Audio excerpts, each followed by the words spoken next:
Good afternoon, everyone. How's it going? Sorry for the bit of delay there. Just had to take care of something real quick. Alright, let's boot up.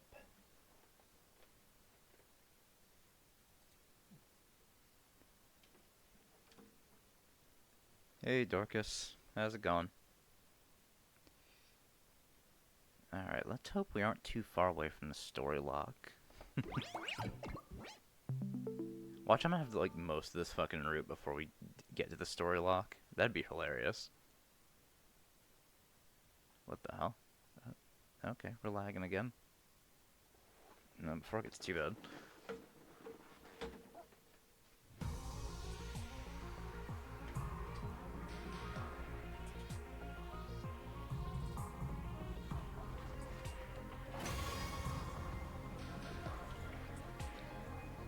Yeah, that's probably a good idea.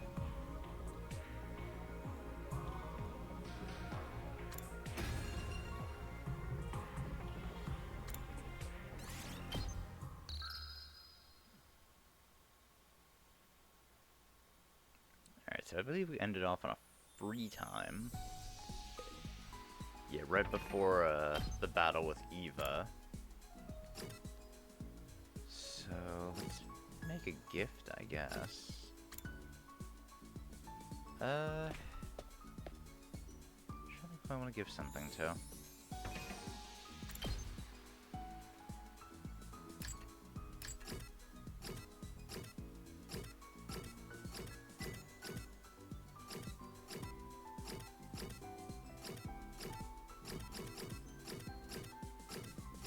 I think something for Kurata.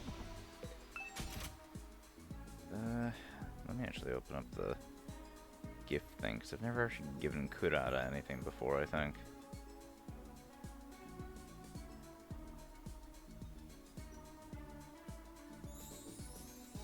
Oh, whoops, that's Kyoshka. Oh, here we go. Let's see.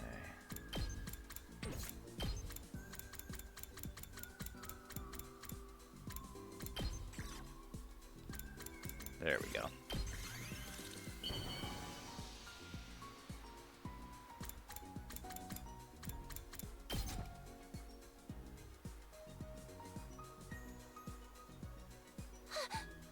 How did you know something like this would please me? Are you that in love with me?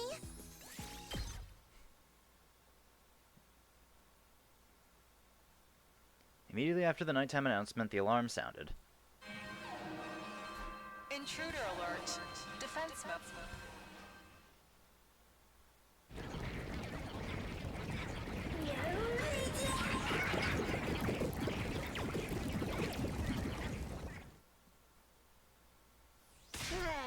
Alright, it's about time those creeps got here. Attacking us after hours. Such bold-faced insolence. Right? Losing sleep is bad for your skin. Don't sweat it. I'll finish this in 5 minutes tops. I'm starting to wish I didn't eat that curry before bed. Why would you eat curry this late in the day? You knew there'd be an enemy attack around this time, didn't you? I did, but it was a plate of my Suzuki curry. Gotcha. Makes total sense now. Yeah, no one can resist that kind of temptation. Let's give this one our all, everybody. Are you ready, sister dearest? Ready when you are, brother dearest. It was encouraging to see Kako and Ima on such good terms. In other timelines, they were usually on the rocks around this time. But like Hiroko said, she seemed to have got them to make up. Guys want to get moving soon? If we stand here talking too long, the enemy will be upon us in no time. Yeah, I don't think Veshnas is dead either. Takume. At Hiroko's prompt, everyone turned to look at me. I met their gaze and gave my answer. Yeah, let's do this. Special Defense Unit, move out!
not enough. The holy Jumanji sword still thirsts for the blood of the wicked! Hey, Takamaru. I think it's been more than 5 minutes now. Yeah, well, my body clock ain't even past 5 seconds yet. What does that even mean? So, where's this Ava commander we're supposed to be fighting? She should be showing up soon. That's what Sirei said, isn't it? She'll cover the battlefield in a thick mist, and she'll be in the middle of it.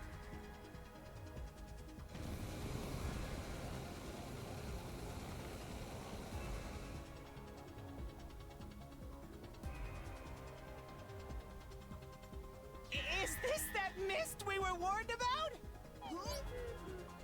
It's kind of messing with my balance. Feels like I'm gonna spew a whole bunch of carrots and sweet potatoes. Ugh, Siri was right. Fighting with this stuff everywhere won't be easy. Ima, Kako, this is where you two come in.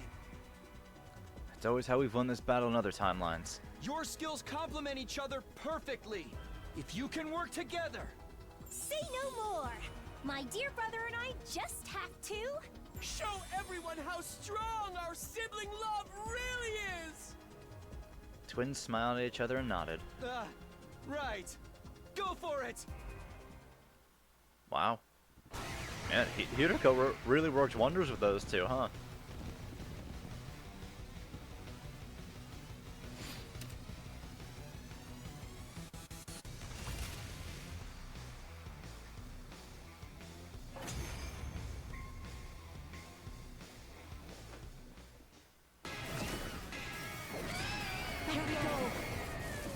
Wow, this is the first time we've actually seen the title and the name when we fight Eva.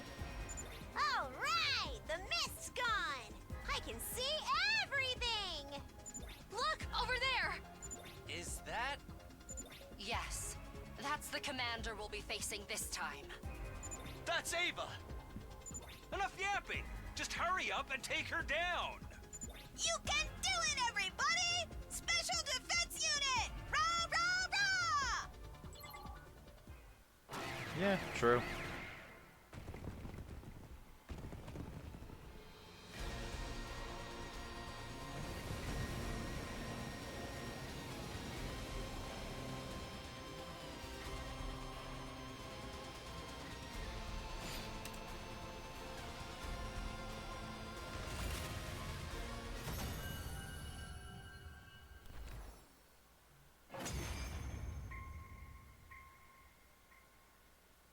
Phew! Looks like we won! Thank goodness! Any longer and I'd be cleaning regurgitated curry off my class armor. What are we to do with our fallen foe?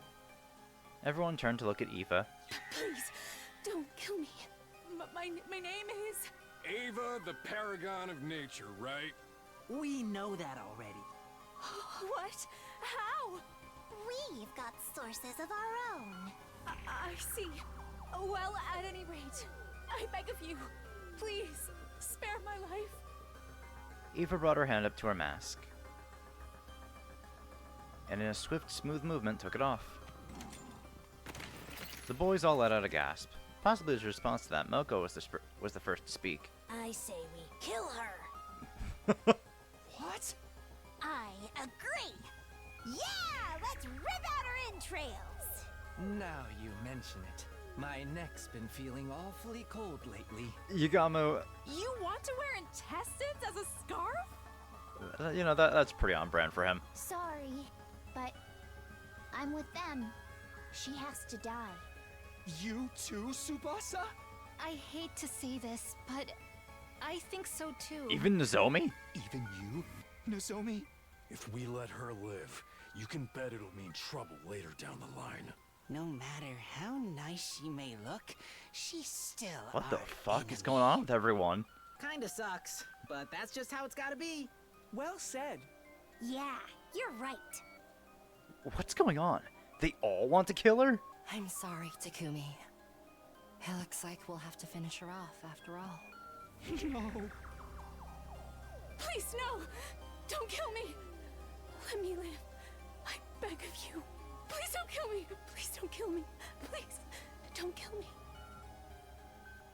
But then, Everybody ready? 1, 2... Just kidding! What the fuck is wrong with you people? For a moment, it felt like time had stopped. I think my heart did, too. I tried to speak, but I could only manage to croak out a single confused syllable. Huh? What? Yeah, he totally fell for it! You've been dynamite, bruh! Today is your birthday, right? What? We all wanted to give you a surprise, so we all got together and decided to trick you! What the fuck? Guys, it's not my birthday. And even if it was, this isn't the kind of surprise anyone would want. Yeah, don't sweat the small stuff, man. Guys, what the fuck? Anyway, I'm glad we got this chance to shake you up a little. You are? Why? Lately, it feels like you've been keeping your distance from the rest of us. We thought a communal event like this would help boost our affinity level with you. Fucked up communal event. Nope, I've got no idea what that's supposed to mean. It was Miss Shizuhara who gave us the idea. Hiroko! She knew you wouldn't want to kill Ava if you had the choice. I looked at Hiroko. She smirked back at me, a self-satisfied look on her face. What the fuck, Hiroko? Then I looked back at Eva. She was taking the news well. Oh, thank you. Thank you so much. She was still crying and stammering, but now it was from relief more than fear.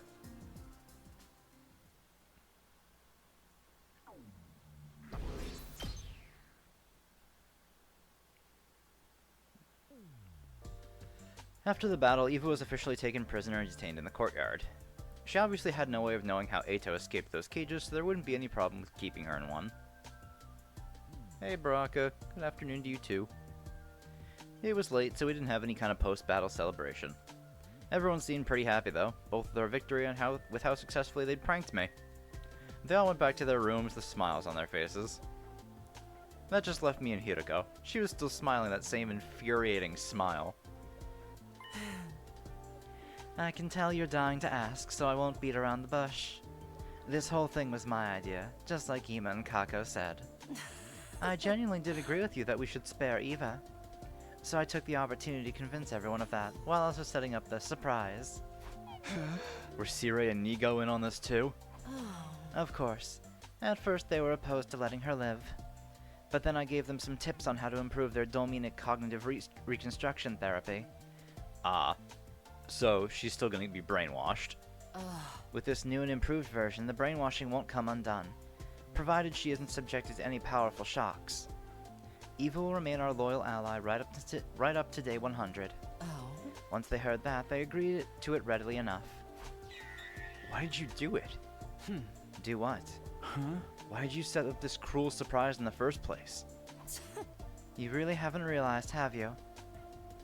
You're so cute when you're facing a situation that looks absolutely hopeless. Your face gets all tense, you go white as a sheet, and you practically drench yourself in cold sweat. You look like a peeled banana that's been sitting out in the sun. Why did I do this?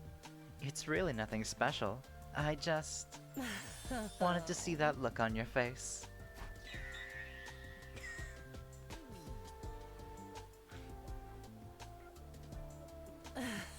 Well, good night. Hiroko. With that last remark, Hiroko walked away. I was left standing there and heaved a sigh so heavy it could have been made of solid lead.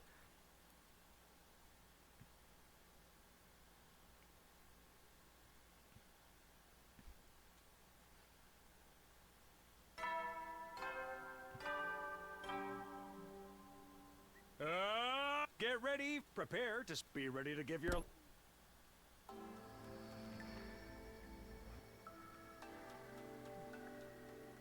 Okay, so how's Eva? After a late breakfast, I went to the courtyard to check on Eva.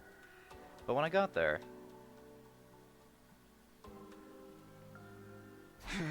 she couldn't have escaped already, could she? That's when I noticed I wasn't alone. Yugamo. Here to see Eva? Sorry, but she's not here. Yeah, I can see that. She's in the infirmary. Apparently Sirei is brainwashing her. I'm so jealous. You think I'll throw in some physical torture to really make the conditioning sink in? I'm getting chills imagining what kind of atrocities he's committing in there. Oh, I wish I could be there to watch. Ah. Cirei was very firm, though. No one's allowed in until the process is complete. How mortifying. Yeah, I'm liking Takumi Hiroko. I mean, don't get me wrong, I still like Takumi Tsubasa the best, but Takumi Hiroko is very close. I reluctantly gave up on talking to Eva and headed for the library. When I arrived, somebody else was already there. Hiroko. You're late. Have you been off shooting the breeze somewhere? Yeah, I almost hit it too. I told Hiroko about Eva. Her reaction was more or less what I'd expected. I don't want to sound too dismissive, but you already knew she was going to be brainwashed once we took her prisoner. I guess so, but take your mind off it and get to work. Back to looking for the book, huh? One more thing before you start. Your joke about shooting the breeze and almost hitting it just now. It wasn't the least bit funny. Alright, let's get to it. In that moment, my face probably looked like a peeled banana that had been in the sun too long. But I didn't want to give Hiroko the satisfaction of seeing it. I turned away and began examining the books on the shelves, searching for the title he wanted.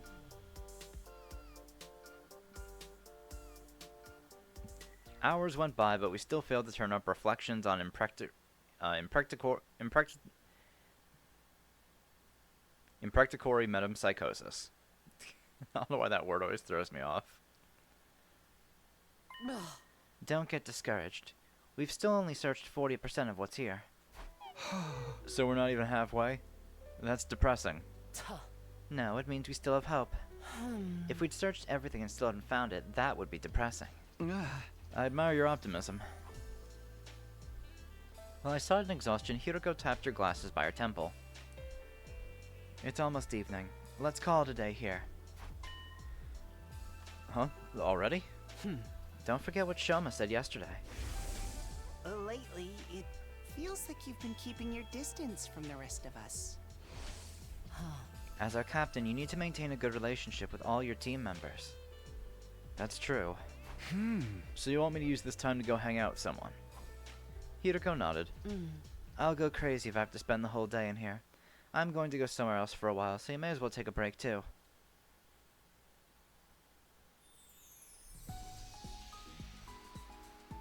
I left Hiroko to do her own thing and went back to my room. Coming back here feels like a good way to center myself. It's almost like getting a fresh start on my day. After taking a moment to get my thoughts in order, I headed out like usual. Alright, let's make another gift. Oh, let me save first, because I want to see if I can give something to Hiroko.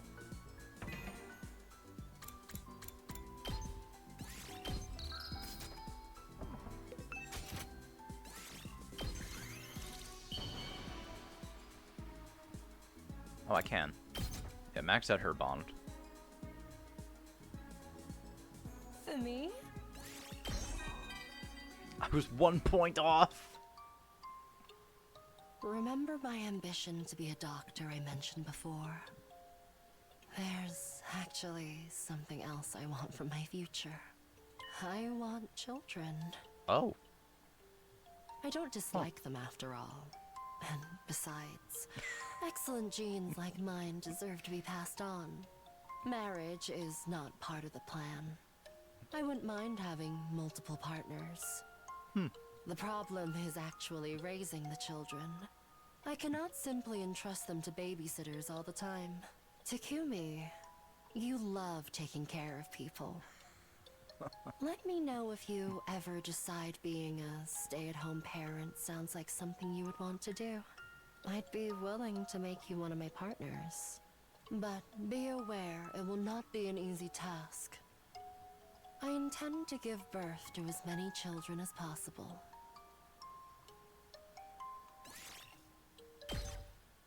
Alright, Hiroko. Shit. Wow.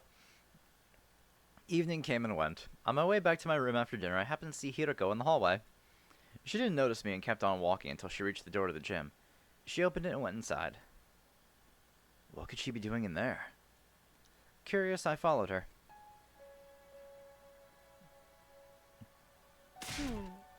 What, are you stalking me now? No, I just saw you going in here and wondered if something was up. Nothing's up here, apart from the punching bags, the lights, and that weird statue. So what are you doing? It's hard to explain, but I just got the feeling that I'd find him in here. Huh? Him? Do you mean me? Shion. Shion? Yes, that's my name. Though I'm not really used to it yet. Apparently it's what I was called in some of the other timelines you've experienced. I was majorly confused now. What's going on here?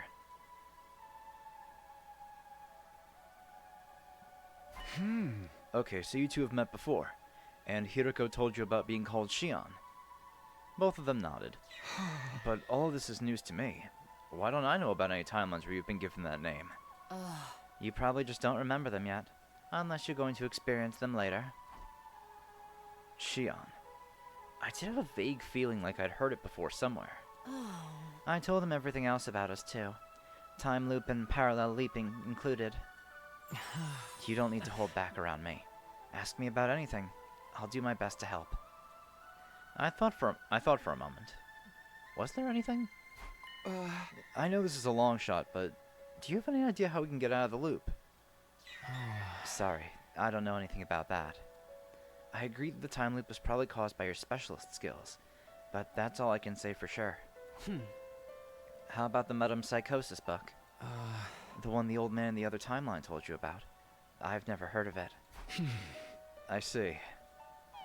Sorry. Even after offering to help, I'm not doing very much, am I? Don't apologize. It's not your fault. I do have some information you might find useful, though. What kind of information? It's something I overheard Sirei and Nigo talking about a few days ago. It turns out there's something called a distress signal transmitter somewhere in the school. We do know about that from one of the timelines. Well, that was disappointing. I'm sure Shion wanted to help, but I already knew about the transmitter. Hiroko probably did too. Sorry, but we knew that already. It came up in another timeline. Oh, I see. Yeah, the mystery timeline. I remember it clearly. It was in a hidden room in the basement. We never actually used it, but we figured out what it was for, at least. A room in the basement. Not even I knew about that. Hey, why don't we go check it out now? What, even me? Of course.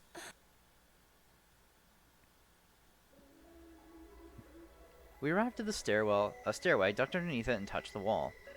And then...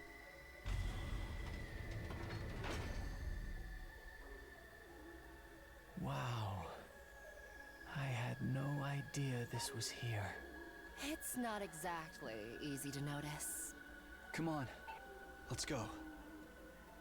I opened the hidden door that had appeared. Our little party stepped through and followed the stairs beyond it down into the basement.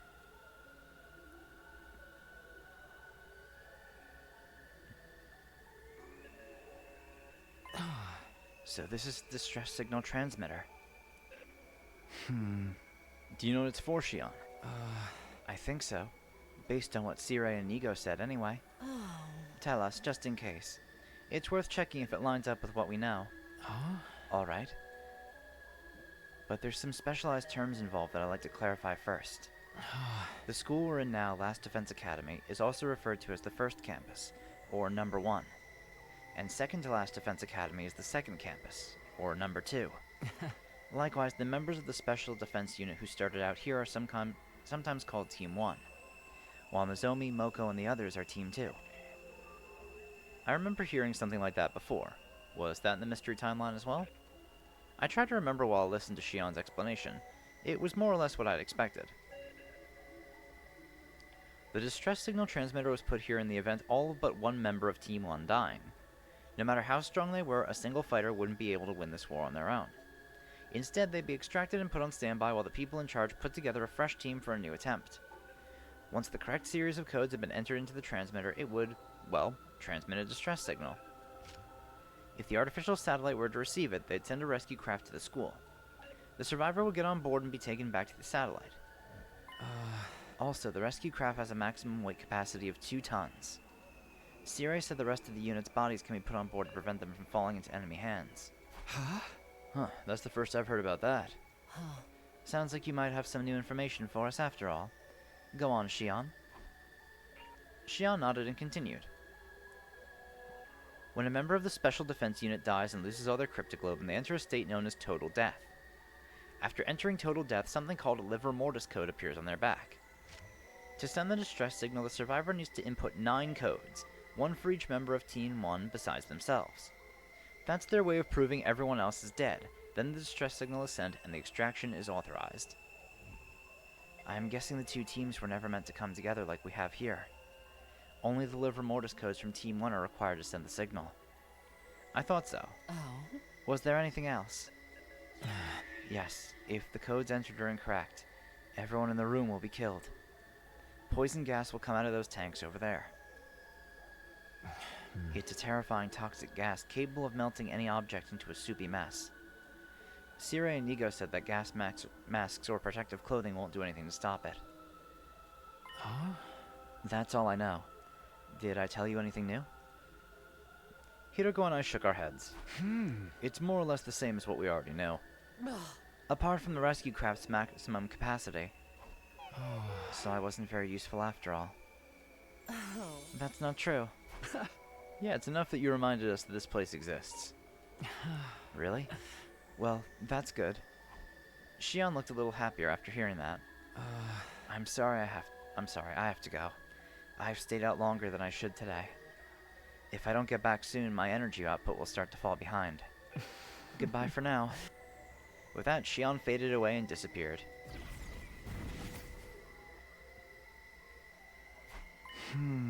So, what are we going to do about this place?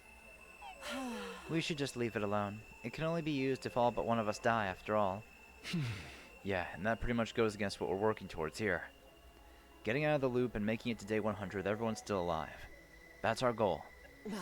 Right, there won't be any need for us to use this room. It's better if we just forget about it.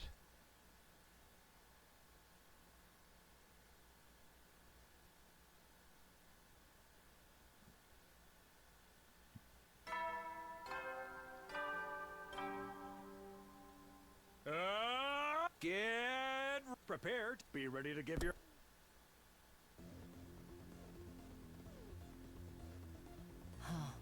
Alright, let's get back to it. Hiroko and I began our day's work scouring the library for Professor Inone's book. This is our third day of searching. I was starting to get the hang of it now. Scanning the titles on the book's spines didn't take me as long as it used to, and going through it all shelf by shelf helped me feel like I was making some kind of progress.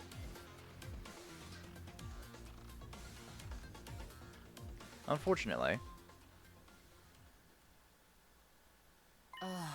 time's up. I'm calling it here for today. How much have we got through now? Maybe 50% between the two of us. We're halfway done. Huh. Feels like our progress has gotten slower.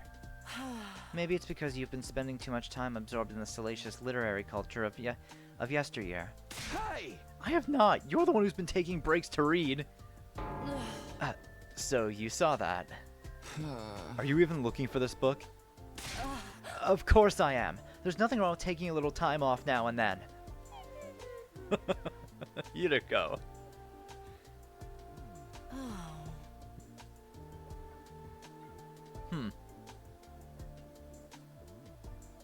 That's interesting. Possibly. Who knows? Speaking of which, why don't you go hang out with somebody else for a while? Yeah, sounds good.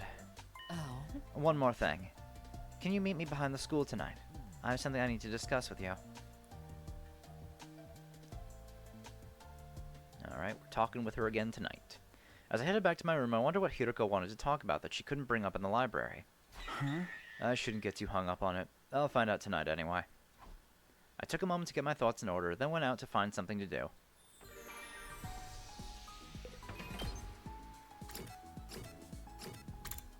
Alright.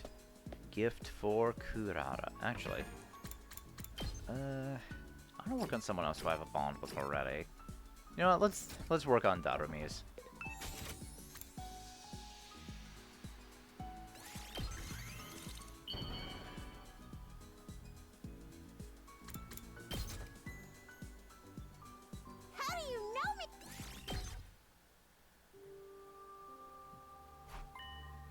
So, what did you want to talk about?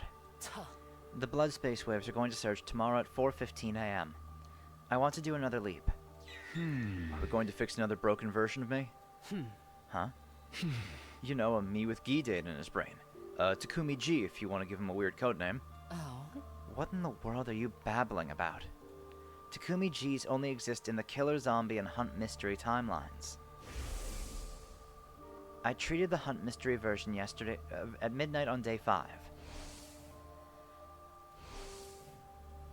As for Takumi 2 in the Killer Zombie timeline, we dealt with him on day 16. I gave Hiroko 2 the repair program and she used it on him. He's fine now. You should know all this. You were there for most of it. But isn't there a chance another Takumi G could be out there somewhere? No, there's not. If there was, we'd know about it from multiple murders being committed in that timeline. Really? Why are there so few of them? I can think of 2 explanations. It could be because of the versions of you in all the other timelines are from before you were infected. Or because they all come from loops after you successfully treated. I'll say it again. Only the Killer Zombie and Hunt Mystery timelines contain a Takumi G. And both of them have already been dealt with. Huh? Right. They've been treated and we've created new futures for myself again. So we don't need to leap to other timelines to fix Takumi G's anymore. That's right.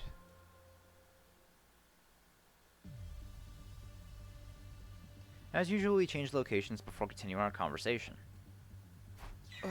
So why are we leaping tomorrow? You're familiar with the mystery timeline, yes? You remember who was killed? Well, no need to talk about Gaku. I'm sure you don't want to think about that. Or Eva, since she died via self-destruction.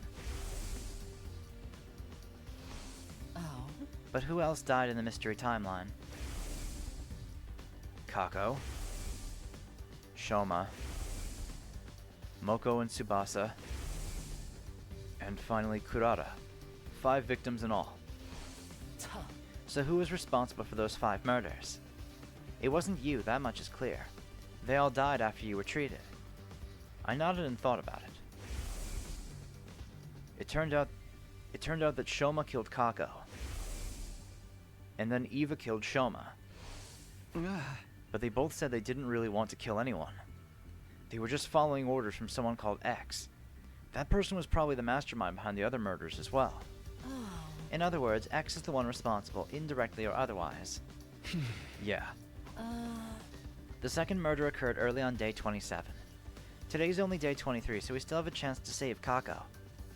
That's our objective this time, to prevent the tragedies that occur in the mystery timeline. As for how we're going to do it, that much should be obvious. You mean... Yes. Yes. Tomorrow? Oh. We're going to expose the true mastermind. And stop X before they can start killing. Okay. Oh, is this the story lock? Good. Alright, nice. Okay, story lock 2. Wonderful. Alright, back over here.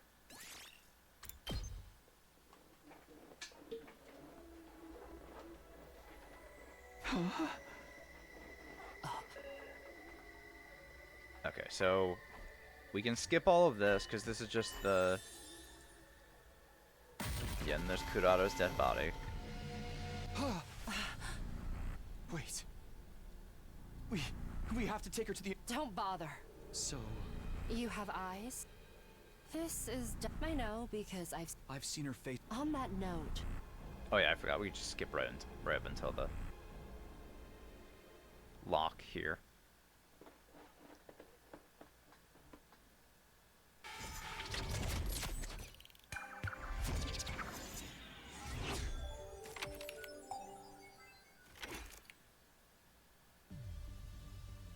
I thought back to what happened yesterday.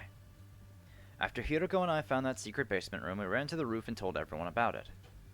Not everyone though. Because the fake Kurata wasn't present. She had disappeared. As much as I wanted to immediately send a search party after her, that had to wait. Because we had something more important to attend to. Hiroko and I led everyone to the secret basement room. After explaining what the livor mortis codes were, we showed them the distress signal transmitter. And one more thing. We showed them Kurata's dead body as well. After an initial bout of astonishment, everyone started talking. It's that fellow in Kurata's clothing. Is the real mastermind. That was X. They've been pretending to be Lady Kurata all this time. The real Kurata had probably been killed more than 50 days ago. Her cryptoglobin hasn't been completely drained, but most of it is gone. Probably absorbed by X. I can tell at a glance. I am, after all, an expert in dead bodies. Aha! That's why the life detector always showed the same amount of people as everyone present. After that, we embarked on the search for fake Kurata/X together, but found nothing of note. The same thing happened again today, on day 83. We ransacked the entire school trying to find X. But they had disappeared without a trace. Night soon fell and we had to call off the search. The number shown on the life detector stayed as 9. It meant that X was still hiding somewhere on the premises. No matter where in the academy X is hiding, tomorrow's the day we'll find them for sure. I clenched my fists in determination.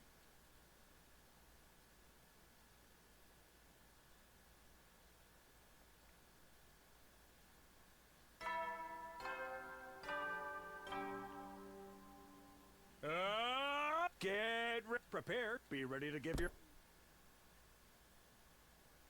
That day we continued with our frantic search for X. Unfortunately, our search bore no fruit. Time passed mercilessly and evening soon came. And then it was night. But just as we were about to call off the search, Dodomy brought some news. See? One fire extinguisher is missing. Does that mean... Hey, the number's gone down by 1! I knew it! X escaped outside the school! It was still 9 just a short while ago. They could not have gotten far. If we give chase now... I grabbed the remaining fire extinguisher and ran outside with everyone else right behind me.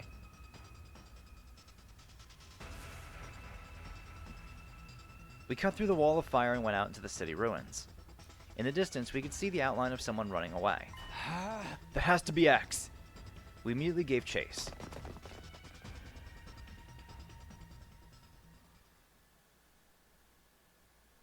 The lab. It was 10:30 p.m. when we finally arrived in front of a dilapidated building. I saw with my own 2 eyes our target entering this building. Yeah! What kind of building is this? Only one way to find out. We stepped inside and continued down the cold and unwelcoming path until we reached a large door. We opened the door and finally came face to face with the person who had been tormenting us all this time. We finally found you, X! I see there's no point in hiding any longer. Yes, I am the person you refer to as X. Who the hell are you? I just said I'm X, didn't I? Not that it pleases me to take on this name. You're the one who ordered Shoma to kill Kako and Eva to kill Shoma. I am indeed. You see, I have no interest in killing other people and would rather not have to dirty my own hands if possible. But Gaku and Kurata, Tsubasa and Moko, you killed them yourself. No, I wasn't the one who killed Gaku. What? I wasn't in the academy yet. I only arrived on day 24. You can believe me or not, of course. I don't really care. No. But I'll admit that I killed the other 3. Kurata, I killed her on day 28 around 2 a.m. The day before, on day 27, Tsubasa said too much while you were in the leisure lounge, while you were in the leisure lounge, remember? I was actually hiding in that room at the time and heard her say it. Right. That would be highly inconvenient for me. You would all realize I was hiding out somewhere in the school. So I decided to borrow Kurata's mask and clothes. That's why I killed her. I absorbed her cryptoglobin as well and gained her hemoanima as a result. As for Tsubasa and Moko, it was our turn on watch that night. That made it easy for me to get close to them. I knocked them both out by injecting them with Gamma Fuel and dragged them all the way to the parking lot. Then I stabbed Tsubasa multiple times and cut Moko's carotid artery. Tsubasa's multiple stab wounds were to make her cryptoglobe and drain out as quickly as possible. That was also why I hung her up in a tree. As you've already deduced, my objective is to obtain the Livor Mortis codes from all members of Team 1. There was no need to hang Moko since she was from Team 2, but leaving her lying around would take the gloss off the scene somewhat, you know what I mean? So I strung them up together. But it would take some time for all the cryptoglobe to be drained out of their bodies, so I returned to the gym and the rest is history. If all you wanted were the Livor Mortis codes, why'd you also kill Moko? Are you stupid? Because if I'd only killed Tsubasa, Moko would have realized I was the one who did it. Just for that? That's right. Moko was killed just for something like that? I already said yes. What difference does the life of a maggot make anyway? You!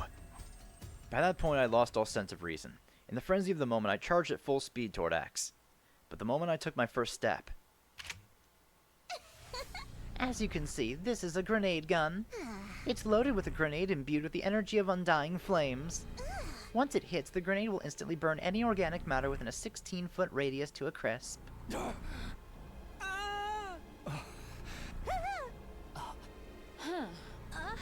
Let's play a game. I love playing games. Here are the rules. I'm going to fire this gun after counting to 10. If you can guess who I really am before then, I'll lower the gun. As a bonus, I'll even tell you everything I know.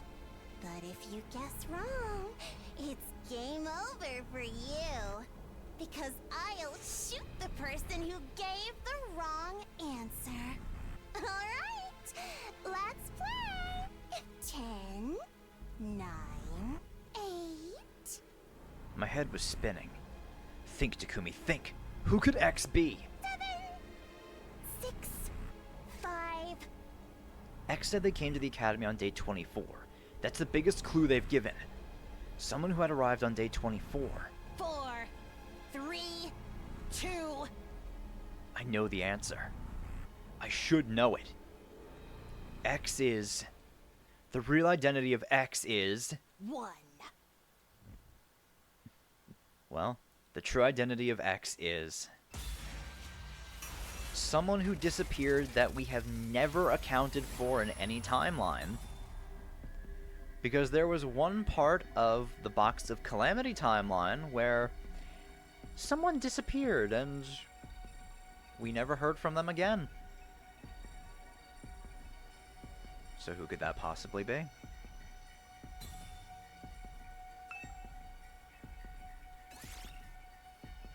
It's Kako.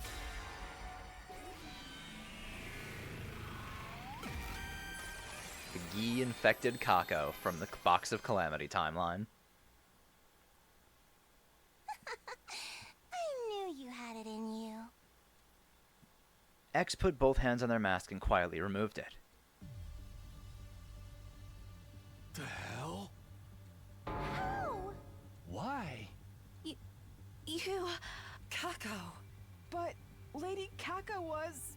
She was... You kicked the freaking bucket on day 27. Yeah, those eyes, man. That's how you know.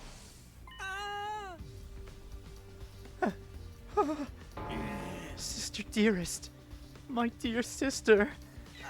She's still alive. Alive, alive, alive. Alive! Ima collapsed on the spot. Probably out of sheer exhilaration, like how a superfan would react upon making eye contact with their favorite celebrity on the stage. Basically, he swooned.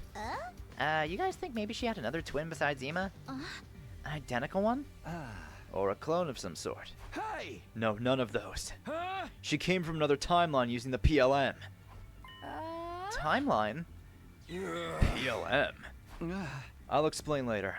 Long story short, this is a Kako from a parallel world. Everybody tensed up and stared around in sheer utter confusion. Another thing. You're all calling her Kako, but to be precise, she's no longer the Kako we all know. There's a parasitic creature called a Gi in her brain that's taken over her body. It's going to be easier if we call her Kako G from here on. Kako G? I nodded and continued. The Gi inside her body. That's the real mastermind who killed our friends. That's who X really is.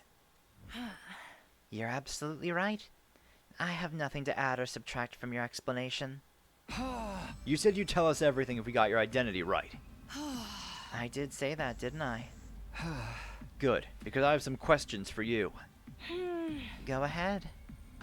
First of all, you said your objective was to obtain the Livor Mortis codes, right? How did you even learn about them?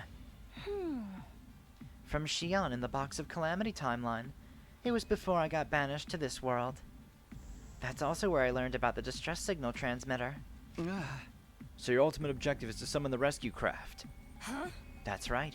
I'm going to ride it to the artificial satellite, so my sisters can bond with the remaining humans there. Next question. Where did you put the Livor Mortis codes you cut out of the others? I have them right here. You can have them. She pulled out some kind of file binder and tossed it over. This little scrapbook contains their skin fragments. You won't know which number belongs to whom, so I'll tell you. Eito is 8, Gaku is 0, Kako is 9, and Shoma is 3. There's just one more confirmed Livor Mortis code. I didn't take her skin, but you must have seen it too. Yes, Tsubasa's is 2. That's 5 confirmed so far. Just 4 more to go. May I ask a question as well? Go ahead. Why did you leave the bodies in the morgue? If you didn't want us to know what about the Livor Mortis codes, you could have just thrown the bodies into the wall of fire. Call it instinct. My primal desire for my species to survive. I left the bodies there to provide suitable seedbeds for another Gi Queen. There was a powerful urge within me to leave the bodies alone. I can't explain it very well. I suppose, it's like the urges you humans feel when seeing an attractive member of the opposite sex. Are we done here? I have to go now. Go! Go where? You're beginning to annoy me, so I'm going to jump into another timeline and kill all of you. You're gonna what now? I wasn't lying about having no interest in killing people. I don't do it for fun, if you know what I mean. I kill to vent my frustration, like crushing a pesky roach. Words that disgust even an assassin like myself. Besides, I still need to verify the other Livor Mortis codes. So you're going to leap out of here? I've had enough of this timeline. I'm the type whose enthusiasm wanes as quickly as it waxes. Oh, that reminds me. The PLM was locked until very recently. I unlocked it just before you arrived, so it's all good. I can leap into any timeline now. Locked? It's fine if you don't understand. Don't go worrying your precious heads about it. You all need to leave the room now. I have to change into my leap suit and make other preparations before I leap. You think we're just gonna let you go, after all you've done? Oh, don't make me do this. I'm going to count down from 10 now. Get out before I reach 0 or else. 10, 9, 8. The burning rage within me flared up into an inferno, and I could no longer contain myself. 7, 6, 5. This lunatic killed Kako, Shoma, Tsubasa, Moko, and Kurara. I was not going to let her get away scot-free. 4, 3, 2. No, not if I could help it. I'd catch her and punish her for everything she'd done. I swore to myself that I would exact vengeance from my friends, no matter what it took. 1. I started charging forward as I yelled, taking 1 step, 2 steps, and then I saw a grenade flying through the air, making a beeline for my face. Suddenly,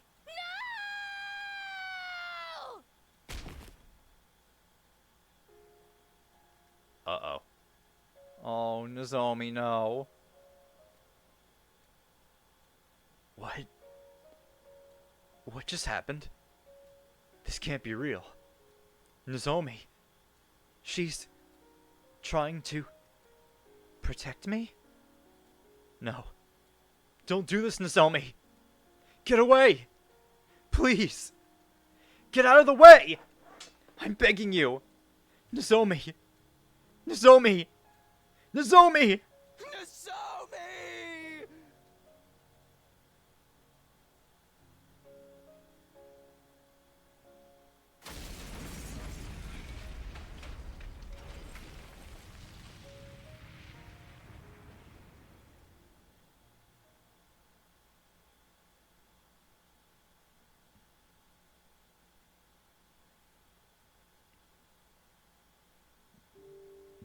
My heart felt hollow. My mind, emotions, sense of self, all gone. I couldn't think. I couldn't feel. I had become emptiness itself, held together by a sack of inconsequential flesh. Are you awake? It's already day 97. Zero reaction. No surprises there. I can hardly blame you. After seeing Nozomi die right in front of your eyes like that. You may not be listening, but I have something important to report. Kakoji leapt to another timeline after she killed Nozomi. We tried to stop her. But she threatened us with the grenade gun. I am sorry. Please, forgive us. Unfortunately, we cannot ascertain where she leapt to. We checked the logs, but someone had altered the program to automatically delete that data. Everyone else is safe, by the way. They were more than 16 feet away at the time of the blast. Not that knowing that would bring you any comfort. Can you walk? Follow me. I need to show you something.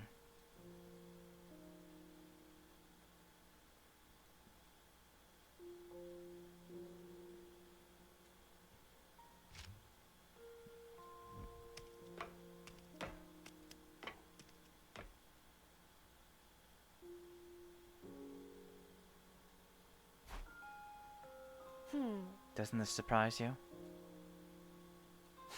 Is it because you already saw it in another timeline? Or because you've completely lost heart already? I noticed it 3 days ago and I've already shown it to the others. We've actually been leaping into different timelines in search of Kakoji. So far we haven't found her. A lot has happened, but we did find a ruined escape pod in one timeline. It occurred to me this may have happened in our timeline as well. I came back to check and unfortunately I was right. As of right now, we don't know what caused the damage. We can't fix it without Tsubasa anyway. And even if Tsubasa were still with us, it would be impossible for her to fully repair it in just 2 days. We can't use the escape pod anymore. What do you think happens next? If we can't go to the artificial satellite when the omnidirectional attack launches on day 100...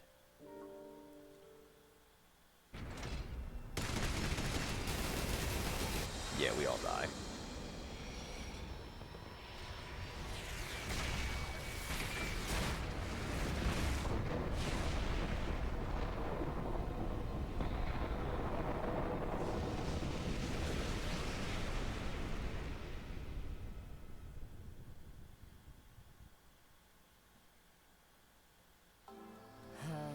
The only way to survive in our current situation is to stop the omnidirectional attack.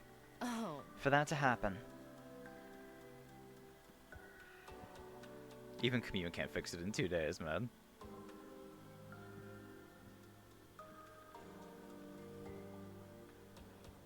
We have no choice but to release him from here.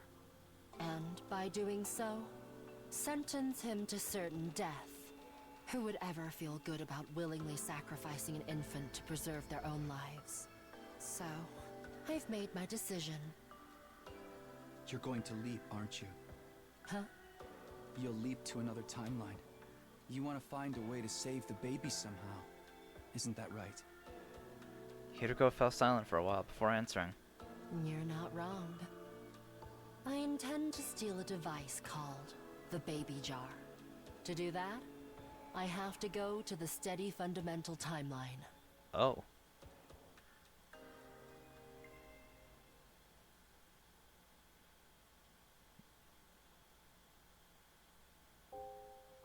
My heart remained empty, floating about quietly in darkness. I melted into the formless void. I could no longer tell where the darkness ended and I began. My outline was slowly dissipating, like an abandoned sand sculpture blown by the wind. I'm glad you're awake. Today, we celebrate the arrival of our long-awaited Day 100. Not that there's anything worth celebrating right now. We've won the war. We've defeated Veshness. Emptiness is our spoil. And that is all. Are you worried about the others? Don't be. Everyone is safe. The omnidirectional attack won't be happening in this timeline.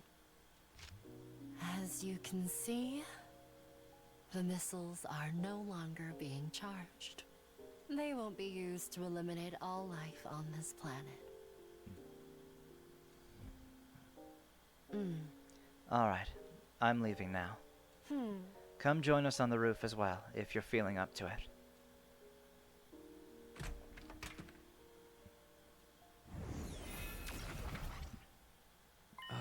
Hello. It's been a while. Huh? Shion. Huh? Shion.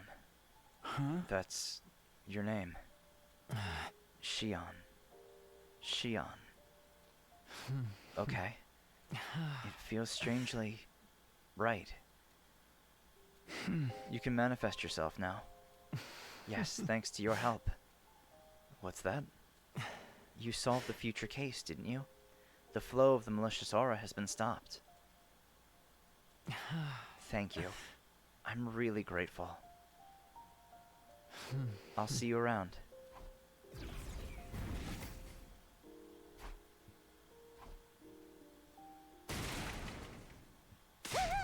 Takumi, you gotta come see this.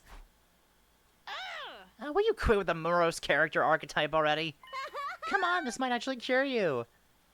What's that? Just come with me. Hurry up. Tadami grabbed my hand and dragged me outside.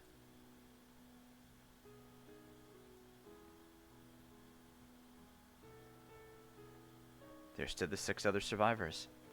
Hiroko, Takemaru, Ima, Kyoshika, Yugumu, and of course Darame. When they saw me, they beckoned me over. Get your ass over here now! Come this way!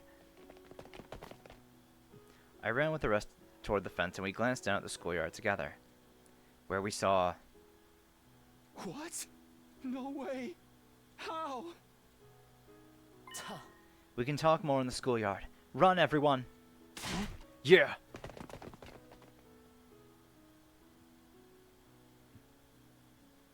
What the? No way! Whoa, what? How? Why? Impossible! You're supposed to be dead. How are you here? A question we seek an answer to as well. Doesn't matter, because... It's a miracle. A miracle! Everybody is alive? Yes, we are. Brother dearest? Sister dearest. Brother dearest! Sister dearest! The twins ran and leapt into each other's embrace, but I wasn't looking at them at all, because my eyes had gravitated toward... Nozomi? Nozomi! Driven by an unstoppable impulse, I ran to her and enveloped her in a crushing hug. Takumi, what's wrong? Sorry, it's nothing. I'm just so happy. So happy Everyone started gathering in one spot as well, exchanging hugs, patting shoulders, and rubbing cheeks.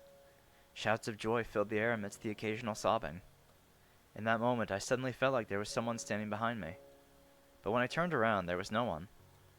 All that remained was a faint scent, a hint of lavender.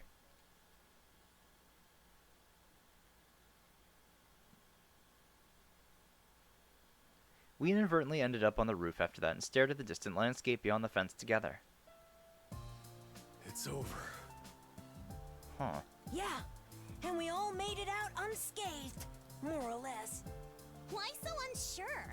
This is exactly the kind of moment you should be shouting from the rooftops about! Yes, you're right. My dear sister is alive! And so is my dear brother.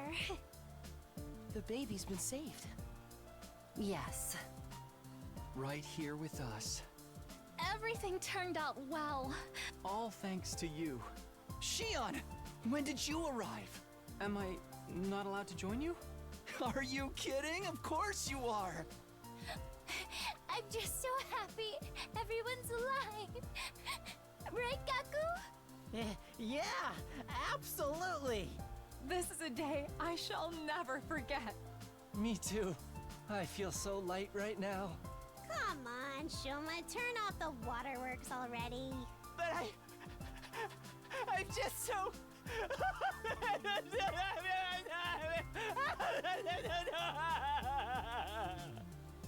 Did our dead friends come back to life?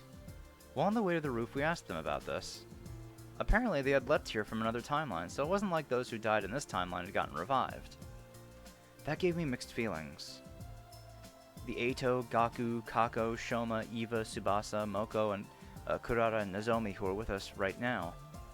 They weren't the same 9 people we had gotten to know from this timeline. I would never forget those who were killed here.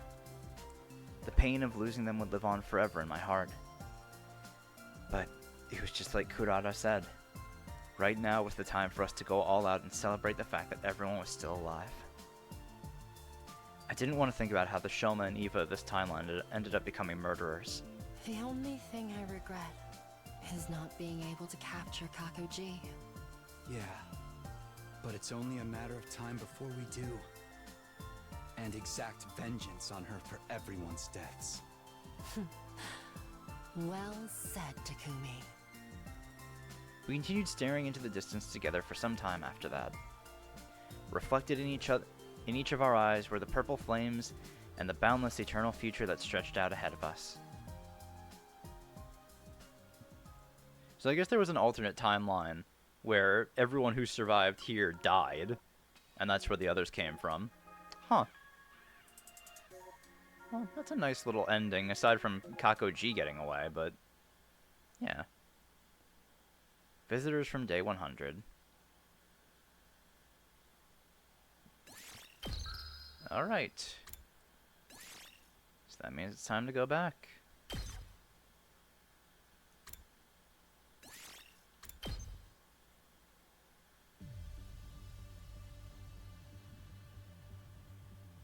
Alright, so let's skip ahead here, because we literally just saw this not that long ago.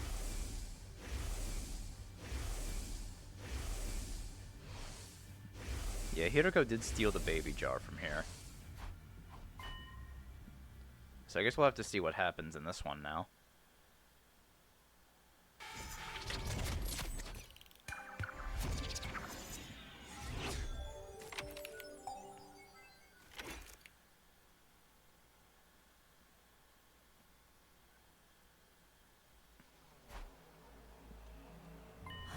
Why are you so quiet all of a sudden?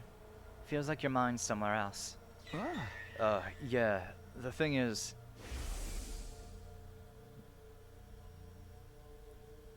hold on.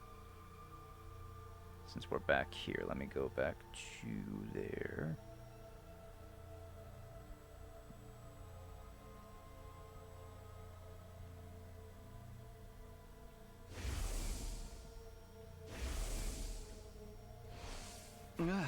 I know this is sudden and it'll probably sound weird, but I figured it out. I think I know who's behind the murders in the mystery timeline. I know who X is. Ugh. It's Kako. Huh? You knew? Oh. More accurately, it's a Gi-possessed version of her. A Kako G, to borrow the term you came up with yesterday. How long have you known that? Oh. The whole time, ever since I got my memories back on day 3. Why didn't you say anything? You never asked. But why do you know it all of a sudden? I saw it in a dream. Or I guess it's more like some memories from that timeline came back to me. That explains why you've been so spacey. Try not to get too fixated on it. Concentrate on tonight's sleep. I can't just turn off my emotions, especially when those memories, some of the things I saw. Oh. It's Nozomi, isn't it? You're feeling bad about not being able to save her. Takumi, why are we leaping tonight? To catch X. To stop Kako G. And what will happen when we do that? A new branch of the mystery timeline will be created. One where Eva and the others survive. And Nozomi won't have to die. Exactly. Focus on making that a reality. This is our chance to get back at the Gi for everything they've done to us. Of course, the one we'll be facing won't have actually killed anyone yet. Maybe, but I'm still not letting it off the hook. Well said.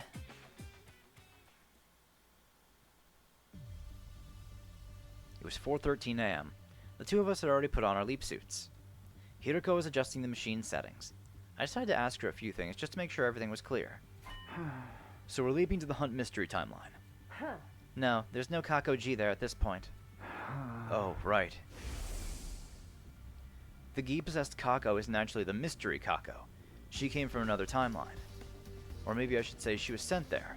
Sent by, well... I know, by me. That version of me thought she was doing the right thing, but it had serious consequences for the mystery timeline. No. All the more reason why I have to fix this. It was my mistake. This is the least I can do to atone for it. So the timeline we're leaping to is... the Box of Calamity timeline.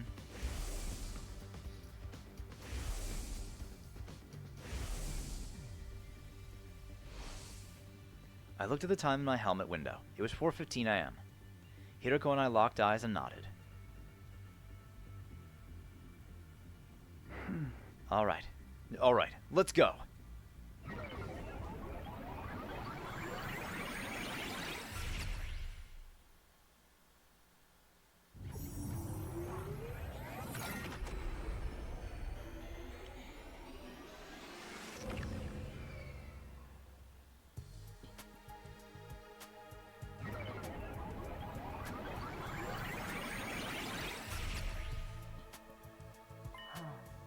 We're here.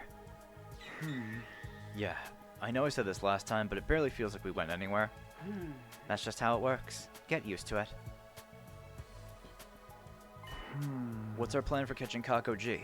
No. The me from this timeline, Hiroko 3, will be here soon. She'll have knocked Kako G out with an anesthetic. So she's bringing her here to send her to another timeline. Hiroko nodded. Her helmet moved up and down slightly. When's she coming? I don't remember the exact time. Around 5 a.m., I think. Are we just going to wait around until then? Yes. We can hide somewhere we won't be spotted. What about our suits? It's best to keep them on. If she feels threatened, Hiroko 3 might use her hemoanima to attack us. And so we waited. But things didn't go exactly according to plan. 5 a.m. arrived and there was still no sign of Hiroko 3. We waited 5 minutes more. And another 5. By 5:15 a.m., I couldn't take the numb feeling in my legs anymore. I'm going to go take a look outside. Keep an eye on things in here, okay? What? Wait! I'll be right back, I promise. I ran outside to find countless drops of water falling from the sky. That rain stuff again. Right, it rains on day 24. I looked around but didn't see anyone anywhere. If Hiroko 3's coming, it'll be from that direction. I took off down a nearby street to check. Still no sign of Hiroko 3. Or Kako G for that matter. This road is the fastest way to the lab from the school. Maybe something happened that made her take another route? I walked to the nearest crossroads and decided to take a look down one of the other streets. And then I saw something. Someone. They were standing there looking right at me. Uh-oh. That's a Takumi. The sun still wasn't up, and the rain didn't help visibility at all. Because of that, I couldn't make out who it was. Is that Hideko 3? No, she'd be carrying Kakoji. So maybe... Something clicked and everything became clear. It's me. That's the me from the Box of Calamity timeline. Takumi 3. When I put that together, I took off down one of the ruined streets. Hey, wait! Uh-oh. He ran after me. The rain was stronger now, but it wasn't slowing him down. If he caught up with me, it'd cause a lot of problems. I'd throw him off. But how? I tried to think of something as I headed down the road to the lab. I jumped over a puddle and ran a good 60 feet.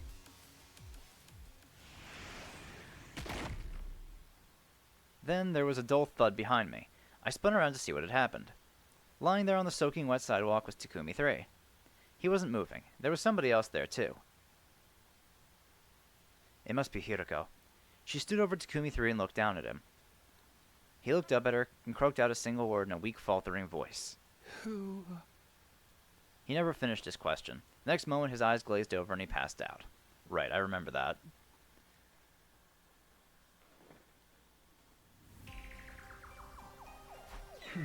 Was it okay to leave him there like that? We moved him inside a building with a roof. That's good enough. Come on, we have to get back to the lab. Right. We ran back to the lab and into the PLM room. There was nobody there. But something was strange. The air was somewhat hazy, almost as if... Oh no. Hideko rushed over to the control console and began furiously typing on the keyboard. Damn it, we're too late. What's wrong? No. I checked the log. The machine was last used 10 minutes ago. What? How? One person made the leap. Their destination was the Hunt Mystery timeline. You know what that means. Kakoji's gone. Just in the last 10 minutes. No. I'm afraid so. Hideko 3 must have arrived and sent her away while we were outside. No. We didn't have time to stand around and feel sorry for ourselves. We need to act and fast. Then we have to go too. We'll follow her to the Hunt Mystery line and... Hideko shook her head. We can't. Why? Look at the display in your helmet. Keeps track of blood space wave activity. They're looking pretty low. Right, we won't be able to leap again for a while. It's 2 days until they'll be strong enough again. 8:10 p.m. on day 26. So we're... Yes, we're going to be stuck here for a while. In the Box of Calamity timeline. You've got to be kidding.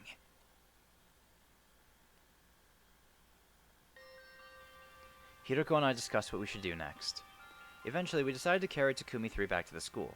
We couldn't just leave him out there in the ruins all night.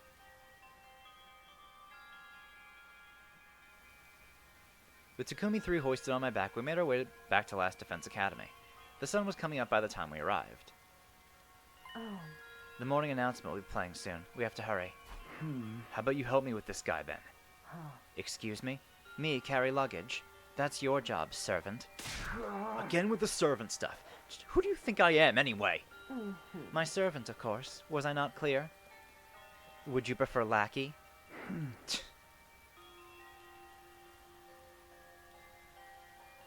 Oh, could be. Yeah, because that happened during the Killing game. Probably injected with Gamma Feel and then... What is it? Run through the diagnostic. Or run through the program.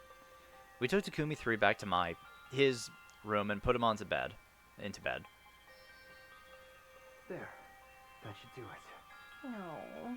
He looks so pitifully vulnerable sleeping like that.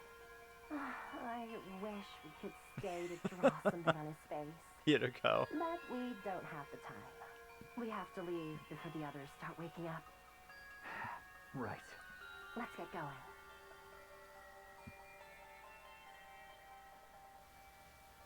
Back on the road to the lab, Hideko suddenly came to a halt.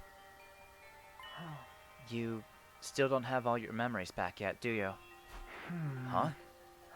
We're in the Box of Calamity timeline right now. What's that? If you don't remember, that's alright. We can probably chalk it up to leap damage. What do you mean? It's not important. Forget I said anything. She began walking again, clearly in no mood to discuss the matter further.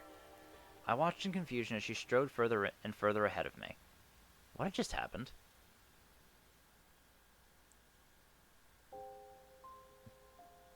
We arrived back in the lab and did what little we could. Namely, we took off our suits, hung them up, and caught our breath. Once that was done, we were at a loose end. We had nothing to do and way too much time on our hands. We'll just have to wait things out here for the next 2 days. Next leave's at 8 p.m. on day 26, so it's more like 2.5. Don't quibble over details. What difference does it make? So, how are we going to kill time until then? Want to play 20 questions? I think I'd get bored of that after 5 minutes. Would you like to lick my boots then? That was the last time we spoke to each other that day. For the next few hours, we sat around in silence, letting time pass us by.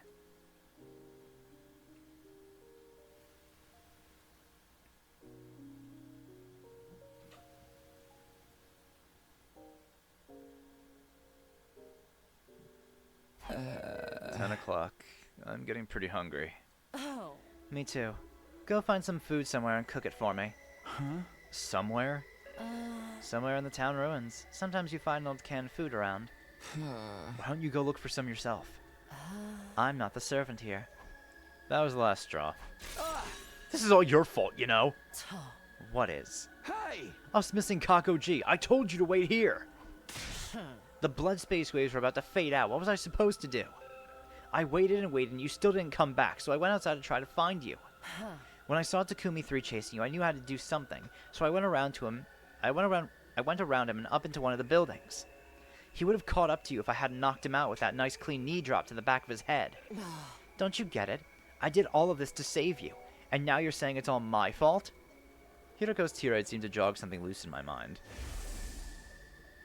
Of course. How could I forget something so important? Is it the leap damage again? What's the matter? A memory. I remembered something. About day 24 in this timeline. It was around 4 p.m. When I was Takumi 3, I saw Hiroko 3 leaving the school grounds. I didn't realize it at the time, but she must have been carrying Kako G too. I wondered what she was up to and I followed her. Then I spotted someone in a leap suit in the city ruins.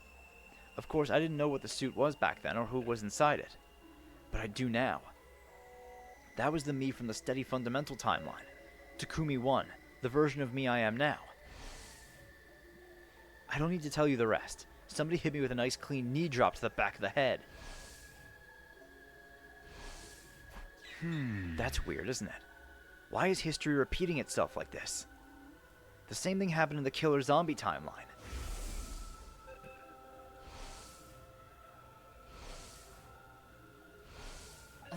So, what are you getting at? It's like we're on rails, just acting out a predetermined series of events. The same goes for us failing to stop Kako G leaving this timeline. I feel like we're reenacting a version of history that's already happened. Or that we're being railroaded so things play out the way they're supposed to. Is anything we're doing making a difference? Is it even possible for us to change history? Not this again.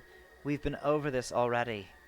Over in the Killer Zombie timeline, we saved Hiroko 2 and made sure Takumi 2 got treated. But... Enough! I can't keep talking on an empty stomach like this. Don't waste what few calories I have access to by making me repeat myself. I'm going to bed. We need to conserve our strength. Good night. Hiroko sulked away to a corner of the room and lay down with her back to me.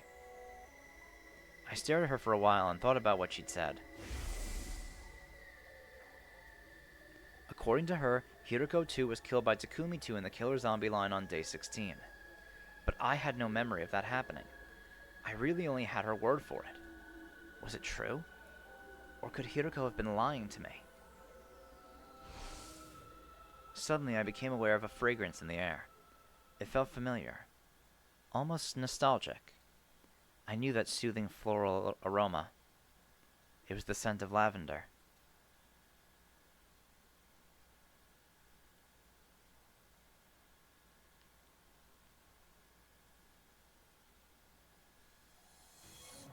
At the very least, we weren't in any danger of dying of thirst.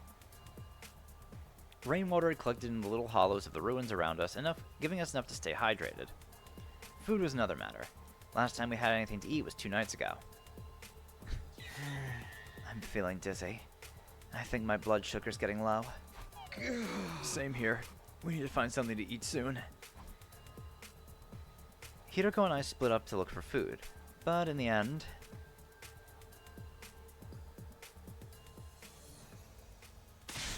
The whole day's almost gone. Have you even been trying? I wanted to scream back, of course I have. I'm just as hungry as you are, you know. But I didn't have the energy. I didn't say anything and Hiroko didn't press me. A heavy silence settled over the two of us. Faint from hunger and exhaustion, we slowly made our way back to the lab and spent the next couple hours there. Takumi, what time is it? Check for yourself. You've got it built into your glasses, don't you? Too much trouble to raise my hand. Just tell me. I took my device out of my pocket and checked the time. It's 9:50 p.m. Still a whole day before we can leap back. They're probably worried about us back in Steady Fundamental. From their point of view, we just disappeared. Maybe they think we eloped together. Kidding. Sorry, I don't have the energy to laugh. I'm almost at my limit, too. I don't think I can make it through these last 22 hours. What do you want me to do about it? We've already searched every inch of these old ruins. In that case, there's only one place we can go. Where's that? The only place we're guaranteed to get a high caloric intake. Last Defense Academy. You want to steal food from the cafeteria? You're really that surprised? What'd you think we were doing here? What if someone sees us? That's why we've got our leap suits on. Come on, let's go.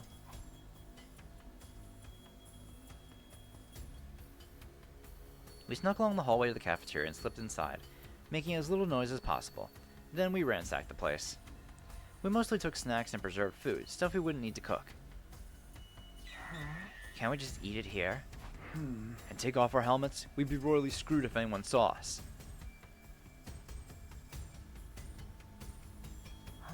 It's 11:10 p.m. The nighttime announcement was a while ago. Doesn't matter, some of them are bound to still be awake. You worry too much, it won't take long. Right as Hiroko reached up to remove her helmet... Oh hey Gaku.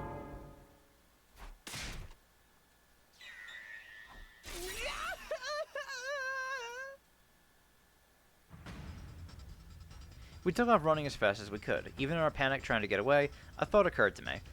Something happened in this timeline with Gaku in the middle of the night. I got kinda hungry, so I went to the cafeteria for some food, and when I turned around, there were 2 dark, shadowy figures standing at the back of the room. Right. At least I knew who those shadowy figures had been now. Fortunately, no one tried to follow us, but we weren't in the clear yet. Clutching our spoils tight, we ran all the way back to the lab.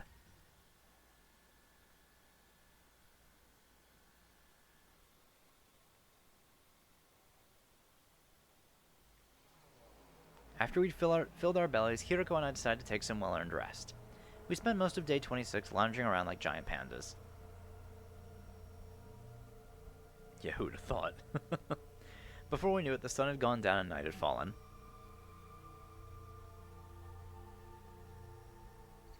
The time was 8:03 p.m. Soon the blood space waves would finally be strong enough for us to leap again. Hiroko was setting it all up. I didn't want to distract her, but I still had some doubts. We're going to hunt Mystery, right? Well, not quite. Why not? Shouldn't we be trying to stop Kakoji? Of course, but we're actually going to the Mystery timeline. It's day 26. This is the day Hunt Mystery splits off into Hunt and Mystery. Our original goal was to prevent the murders Kakoji perpetrates in the Mystery timeline. Now that timeline has branched off, we have to follow her there. Hiroko continued pressing buttons and typing commands, then stopped. No, this can't be. What's wrong? There's a lock on the Mystery timeline. To put it simply, it's like when a phone blocks all incoming calls. Does that mean what I think it does? I'm afraid so. The machine won't let us leap there. Ah! Did Kako G do this? She must have. She's the only one in that timeline who knows this lab exists. She's smart, too. I doubt it would take her long to figure out how the machine works. We've got no choice. We'll have to return to study Fundamental for now and plan a new strategy. Damn, you're right.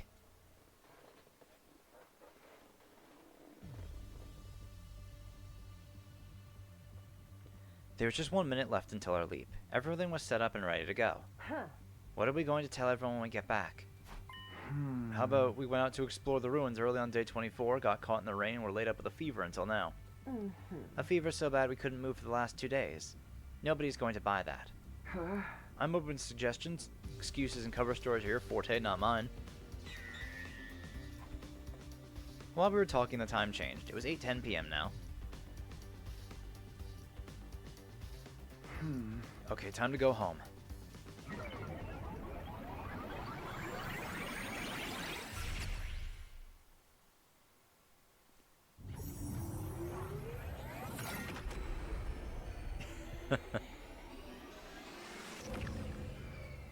He's starting to grow a bit of a backbone with her.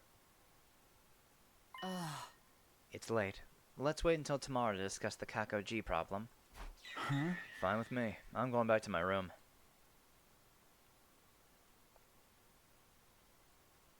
We staggered back onto school grounds and made it up to the roof. But when we got there... Where have you two been? You got any idea how worried we were? It's been 3 days. We've been going out of our minds looking for you. We couldn't find any trace of you. We were starting to wonder if you'd eloped or something. Seriously? But if that were the case, you wouldn't have come back. What have you been doing? Do you have to ask? Feeding, seeding, and breeding. What? Such indecency. Do you two think of nothing else? I sighed. Might as well get this over with. The truth is, we went out to explore the ruins on day 24. You guys remember how hard it was raining that day? Well, we both caught a cold in it and we were laid up with a fever until today. Everyone's faces had the same expression. Blank astonishment. But the silence only lasted for a moment. Ah, sheesh, is that all? Guess there's no helping it then. Don't let it happen again, okay? All this stress is bad for my heart. Unbelievable. They actually bought it. Huh? Nothing. Don't worry about it. Anyway, we're sorry to worry you all this time. Me too. I apologize. Wow, I don't think I've ever heard you apologize before. It wasn't addressed to you. Oh, come on! Just then. Excuse me. I'm sorry to interrupt. Oh, hey, Eva. Huh? Eva? You're here. I know this is sudden, but I am now a member of the Special Defense Unit. Perhaps you heard about it already. But I haven't formally introduced myself to either of you yet. Brainwashing's done. I feel like it's a little faster than in the other timelines. Mr. Sumino, Ms. Shizuhara, it's an honor to be working with you. Aw, Eva, we told you before, you don't gotta be so formal around us. Yeah, we're all on the same team here. Just make sure to ignore any weird orders from the boys, okay? Oh, so I can't get her to show me her boobs. Of course not. And I can't perform a vivisection on her. Especially not that. But orders from us girls are okay, Eva. Shake. Don't do that. Kunara extended a hand, Eva knelt down and put her own hand on top of it. Oh, you're so adorable. Who's a good girl? You is. Yes, you is. She patted Eva's head. Eva herself knelt there with her tongue lolling, an expression of pure ecstasy on her face. What the fuck? Oh, I want to try too. Eva, do some more doggy style stuff. Doggy style? Understood. Lady Eva, no, you must ignore strange orders from the girls as well. Aw, but I wanted to set up a killing game with her. A killing game? That sounds lovely. I'd be glad to participate. You don't even know what that means, do you? You should join too, Mr. Yakushiji. And you, Mr. Ginzaki. Well, I guess a little one wouldn't hurt. Don't get swept up in the mood, you two. Oh, is a killing game a contest to see who can kill the most invaders? That really does sound wonderful. Let's all kill lots of invaders together. I wasn't sure what had happened in the 3 days that Hiroko and I had been gone, but it seemed like Eva had assimilated into the team just fine, even without our help. Now that the team's back together, should we celebrate the usual way? I'm down for that. Alright, 1, 2, 3. Special Defense Unit! Best in the world! Indestructible and undefeated! Never lose! Never yield! Special Defense Unit, fight on! Everyone raised their voices, their cheers echoing across the roof. Hiroko watched them with a mixture of confusion and relief. I guess this is fun. Her expression softened a little and she smiled as the group continued kidding around.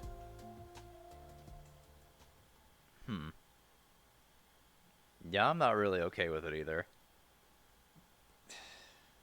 There's really nothing we can do about it though, I guess. Get ready for... Prepare to be ready to give your...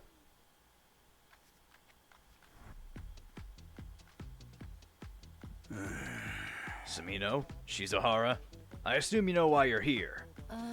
Did you need some extra players for a game of Mahjong? Of course not! This is about your unauthorized stay away from school grounds. Huh? It wasn't our fault. We were out on a regular exploration mission, but then we had to Akron pick our...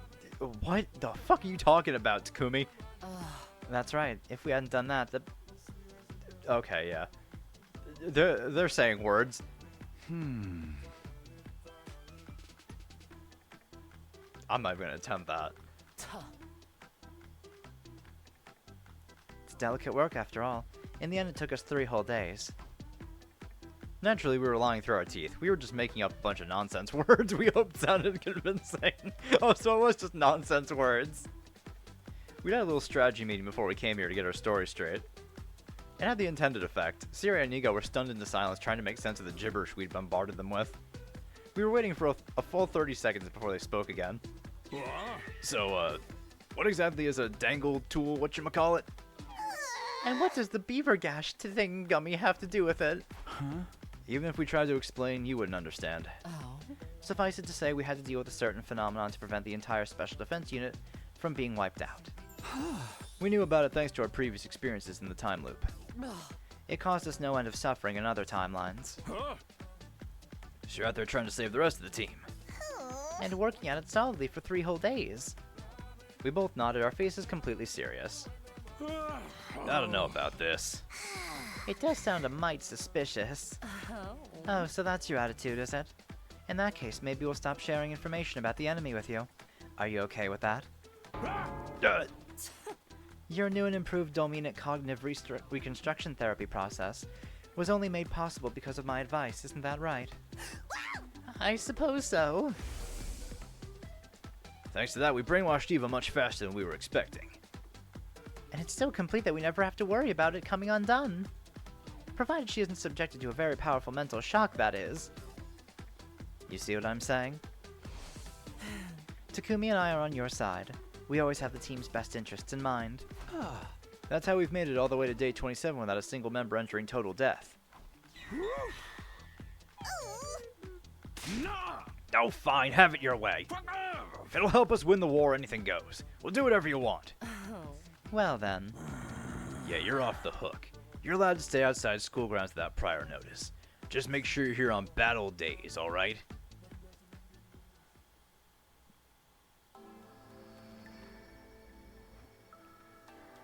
After finishing up our talk with Siri and Nigo, Hiroko and I made our way to the library. Back to looking for reflections, huh? You do want to find a way out of this loop, don't you? Yeah, of course, but will we really find it in that book? All we know is that Professor Inone was researching the time loop and wrote up his findings. It's our only lead. We have to take that chance. What are we going to do about Kakoji? I don't know. I thought about it all last night, and I still haven't come up with anything. When's the next time we can leap? Day 31, between 1:50 and 5:10 p.m. 4 days from now. But we still can't leap to the mystery timeline. It's going to stay blocked off for the next 50 days. Why 50 days? When a timeline is locked, it automatically opens up again after 50 days. If Kakoji left on day 24, it'll be at least day 74 before we can follow her. It'd be way too late to stop her by then. Exactly. I'm honestly stumped. We'll just have to put the whole Kakoji issue on hold for now. I know it's frustrating, but it's the only thing we can do. Kakoji still weighed heavily on my mind, but I tried to concentrate on searching for the book instead. Finding a way out of the loop was just as important, if not more so. I knew that, and I really did try to focus, but... This is so irritating! 60% of these shelves searched and still nothing! Maybe it really isn't here. Don't say that. It's here. It has to be. How can you be so sure? Instinct. That's all? Don't underestimate my instincts. So it's somewhere in the 40% we haven't checked yet. I hope you're right. Hope has nothing to do with it. What if it isn't here? What? No. What are you going to do if it's not here? How will you take responsibility for that? She's not making any sense. What am I even supposed to say here? Anyway, I'm done for today. Go do whatever you want until tomorrow.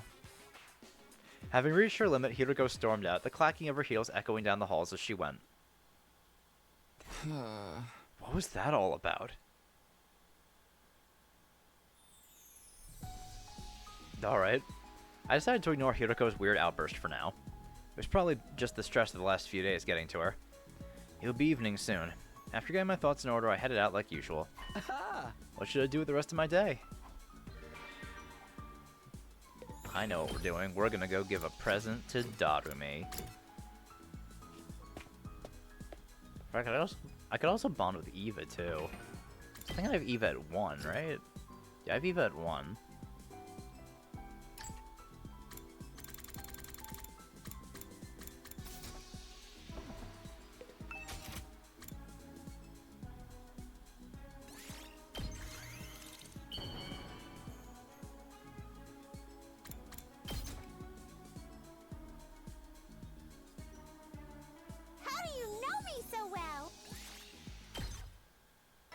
Yeah, I don't think we have seen anyone infected use it. It'd be interesting to see that. Time to hit the hay. Make sure you get some serious. Well then.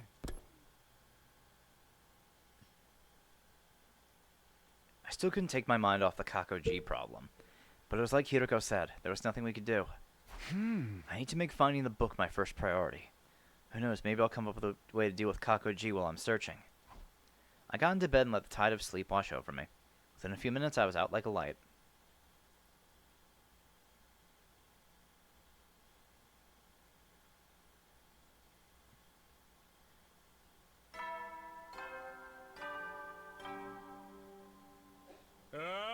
Get ready for your... Prepare to be ready to give your...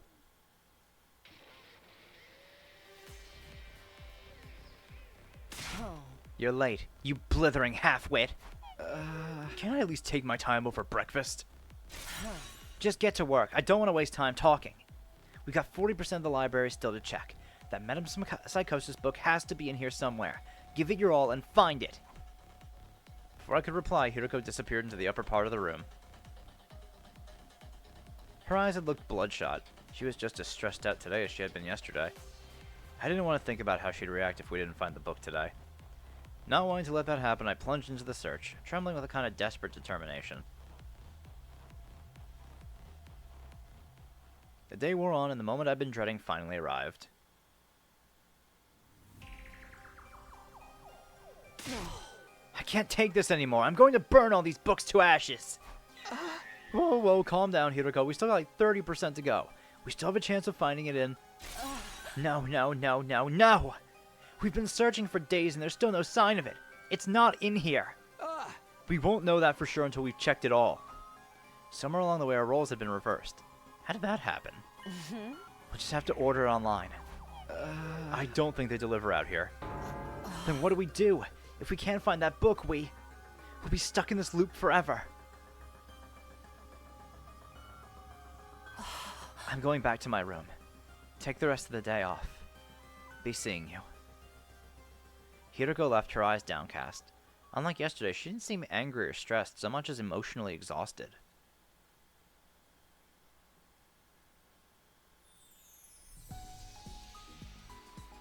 It was evening. I still had some free time left. I went back to my room to center myself, then headed out.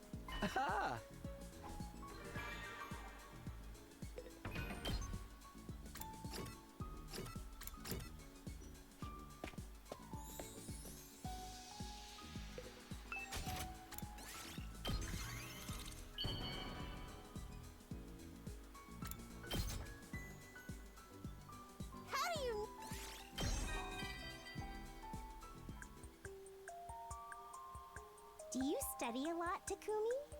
I don't. It totally bores me. Yeah, I know. Straight F student out of me. It's not like my parents have any expectations for me either. Oh, I'm not saying it's pointless to study or anything, okay? I just don't want to end up too smart. Smart people have more things to worry about after all. Also, I don't dig the competitive spirit it promotes. Why do other people seem to like it so much? Trying to one-up one another when we're not even playing a killing game is just stupid. You can count me out. I'm feeling stupid for even talking about it. Regular society and everyday life are pure trash.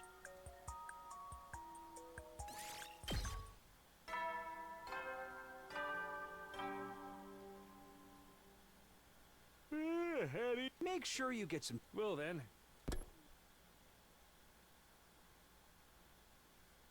Reflections on Impracticatory Metempsychosis is still a no-show. Is it in the library or not? We've come too far to give up now. I'll see the search through to the very end. Huh? Will Hiroko be there tomorrow? I still had some fears and doubts in my mind, but they all faded into the background as I drifted off to sleep.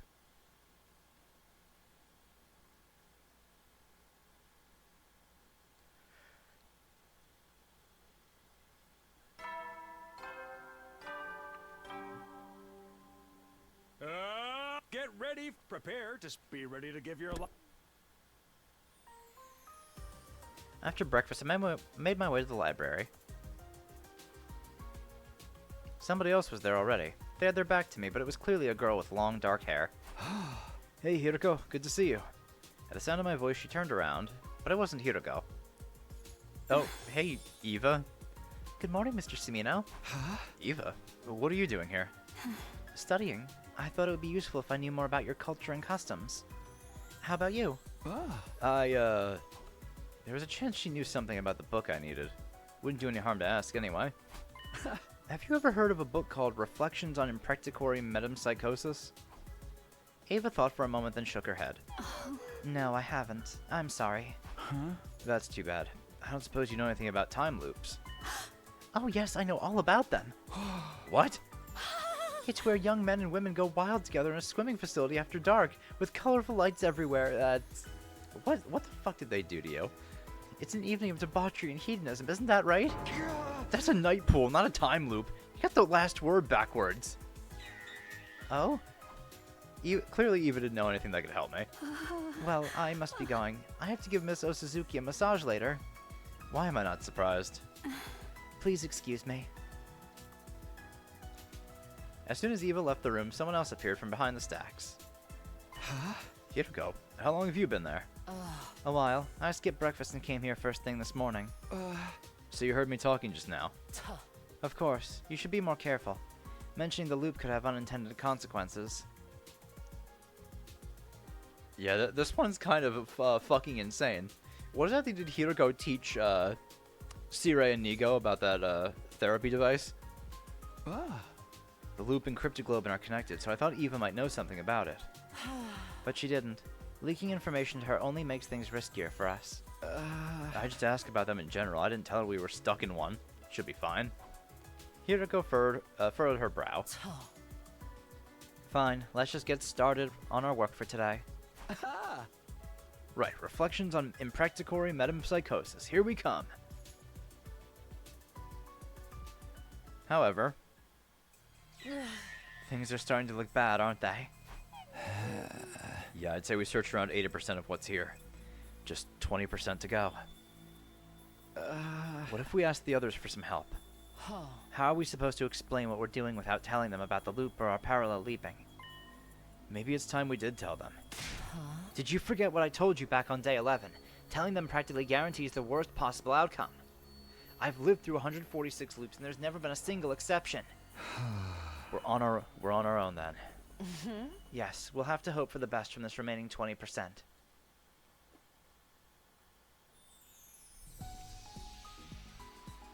Hiroko and I left the library and I went back to my room.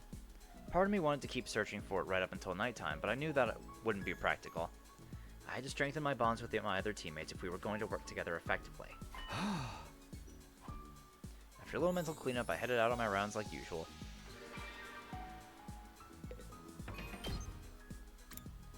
she kinda is.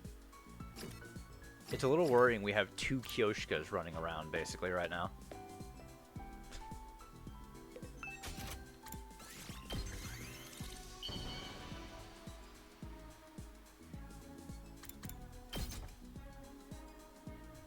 How do you know me so well?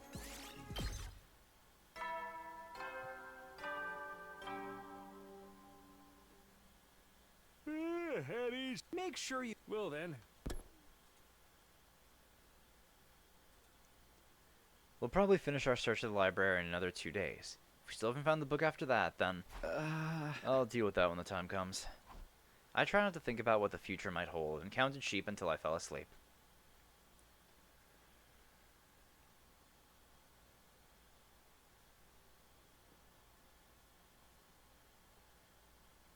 We were approaching the worst-case scenario.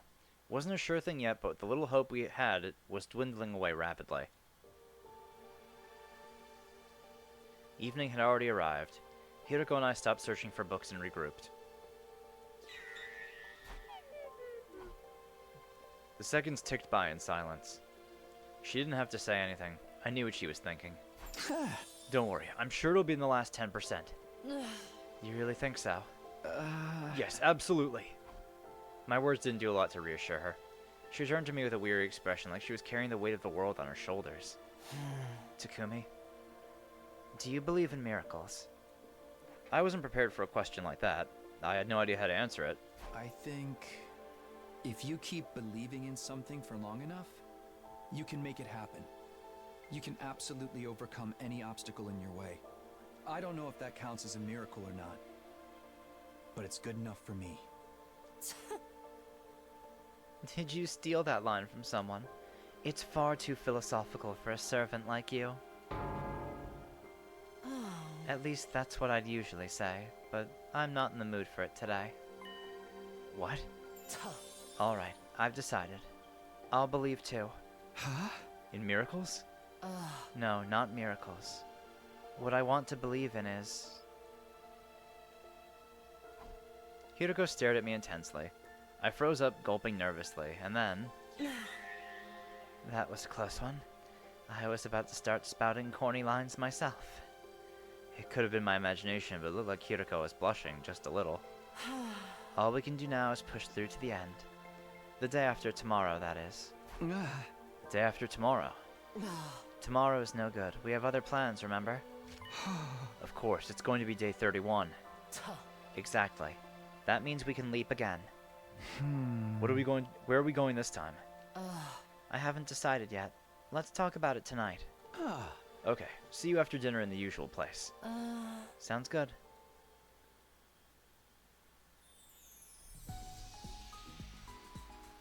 I parted ways with Hiroko and returned to my room before heading out on my usual rounds.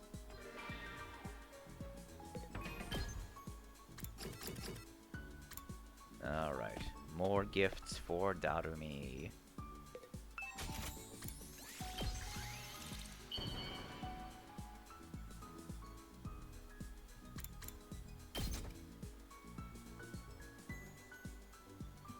How do you know?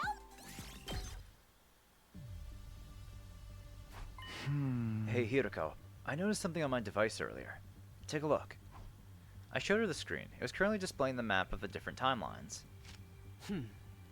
This is the Hunt mystery route. What about it? Kakoji leapt to this timeline on day 24, right?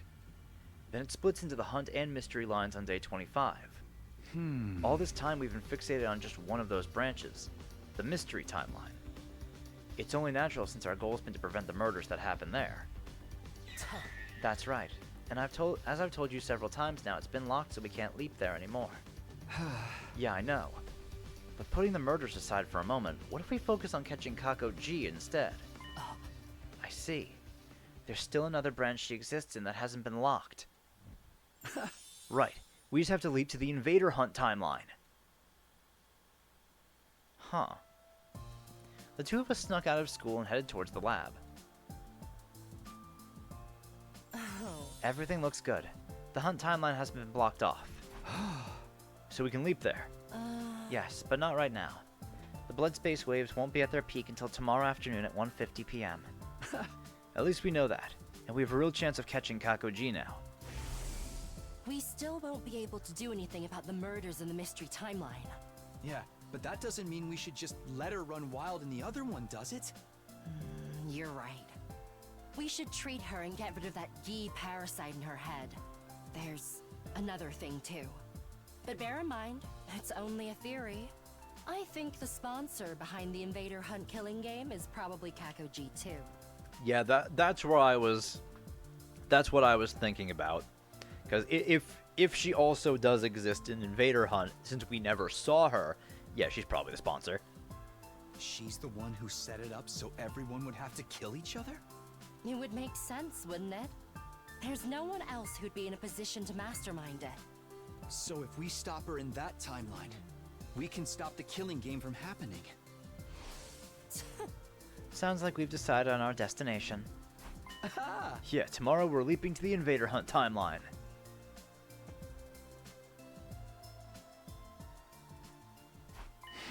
Hiroko, I want to ask you something about the Hunt timeline. I don't have any memories of it. What exactly happened there? Like I said, we were forced to participate in a killing game called the Invader Hunt. Right, I do remember the name. It appeared on the blackboard on day 25 of the Hunt mystery timeline. There was also a tape recorder left on the teacher's desk. It had a message that mentioned it too. But that's all I know. I must not have gotten my memories back yet. To put it simply, we were offered a chance to participate in the game. The Hunt timeline is what happened when you agreed to it. And then the Invader Hunt took place. But what about after that? What actually happened during the game? I don't really know either. My memory of it ends on day 30. Why? Because... Hiroko let out a deep sigh. Day 30 is the day I was killed.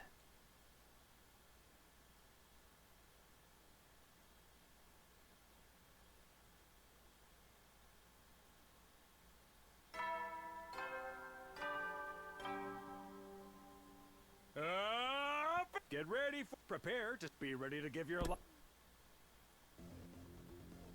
That afternoon, Hiroko and I made our way to the lab once more. That does it for the settings. Now we just need to put on our suits and wait. Hey, how exactly are we going to treat Kakoji? The same way we did Takumi-ji.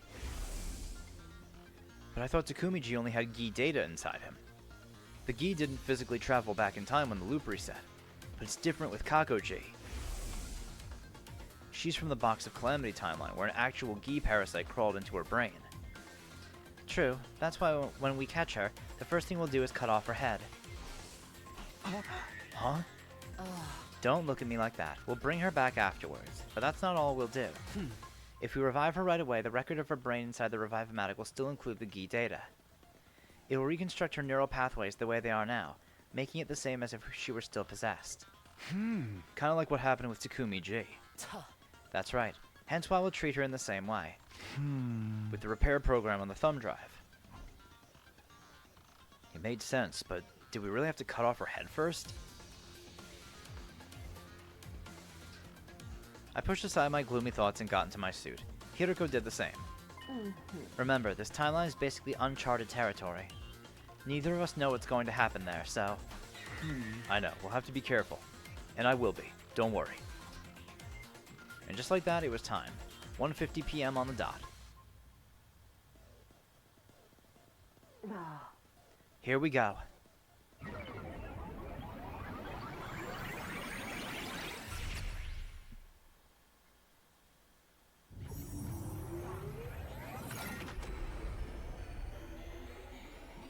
Oh, right. I was about... At some point, Eito jumps to this line, too. Hey, aren't these suits going to make us stand out? It would be even worse if we took them off, especially for me. Oh, right. The you from this timeline is already dead.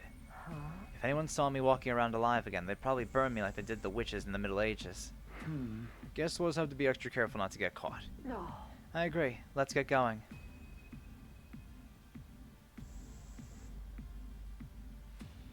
Oh, right. We made our way to the unmarked room on the first floor, the one we called the capsule room. We should be safe in here. Back in study fundamental, this is where we put Eito. But I guess not in this timeline. What's our plan from here? First and foremost, we need information to help us pin down Kakoji's whereabouts. Just then, the unthinkable happened. Yup. The door opened and somebody stepped into the room. It was the me from this timeline, Takumi 4.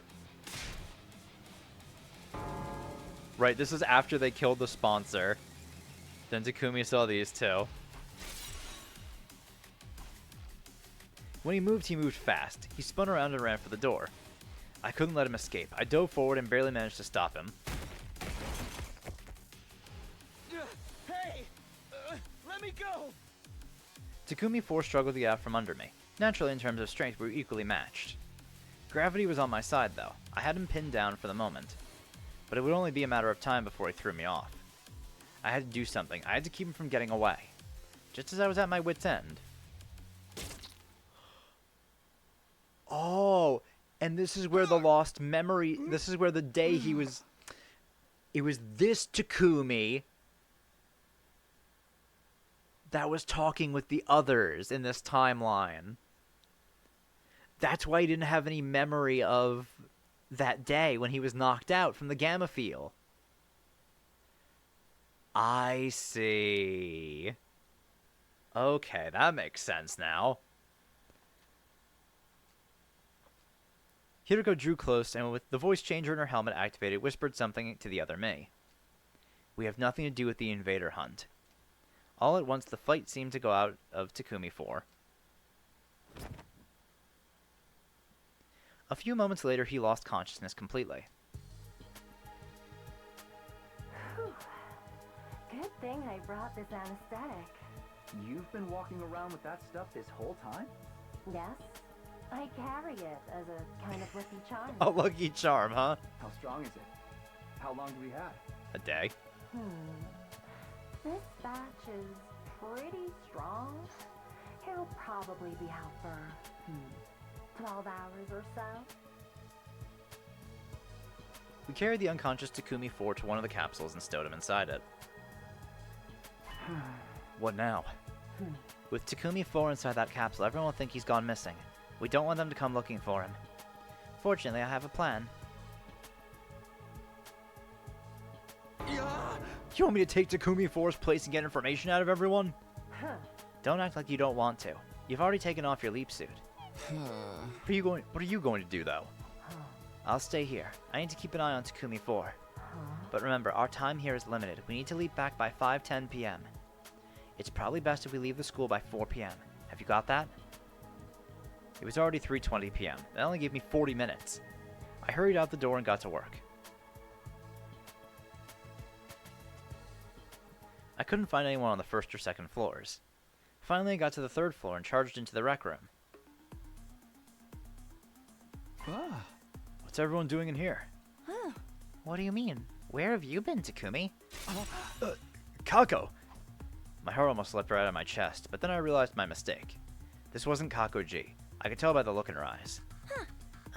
Is something wrong? No, I'm fine. It's nothing, really. I brushed her off and took another look around the group. There were 9 of them here in total. I'd said everyone a moment ago, but we were still missing some members. Eito, Gaku, Darumi, Kurata, Eva, and Hiroko 4 were nowhere to be seen. Of them, there were 2 absences I couldn't explain. Hey, where's Darumi? She still hasn't opened her eyes. And Kurata? Huh? Takumi, what's wrong with you? If this is a joke, it is not funny. Kurata, she refused to take part in the game and... Takemaru trailed off. Everybody looked heartbroken. It didn't take a genius to figure out what had happened. She'd been killed by the Invader Hunt's mysterious sponsor. By Kakoji. We all figured we couldn't stay depressed about it forever. So we decided to have a memorial here tonight. Not just for Kurata, but Gaku and Hiroko and the others too. Now that the killing game or Invader Hunt or whatever is over, we can finally take some time to grieve. Wait, what? I know we've had our differences in the past, but it's time to put them behind us. Wait a minute, what do you mean the game's over? Everyone looked at each other in confusion. Seriously, man, what's up with you today? The sponsor died this morning, remember? They died? Yep. Burned to a crisp by undying flames. You were right there with us when it happened. They were wearing that curious suit with the big helmet. So we never managed to figure out who they really were. But they're dead and gone now. That much is obvious. Their body was burned away completely. There was nothing left of them afterwards. They screamed in this really weird way at the end. Oh, it right. sounded kind of like...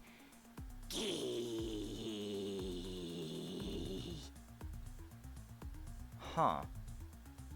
That is right. That did happen. So yeah, game's over. You really don't remember any of that? I was more confused than ever now, but I didn't want to let it show and make things worse. I did my best to smile and sound at least halfway normal. Oh yeah, of course. I remember now. I hit my head in the hallway a while back, and things have been a little fuzzy since then. I don't think they bought my excuse, but no one called me out on it either. I need to get back to Hiroko and tell her about this. I pulled out my device and checked the time. 4:02 p.m. Okay, I have to go now. Oh man, I'm feeling dizzy all of a sudden. Guess I'm not fully recovered yet. Sorry, but I think it's best if I call it a night here. See you tomorrow, guys. I made my excuses and headed for the door, but never made it that far.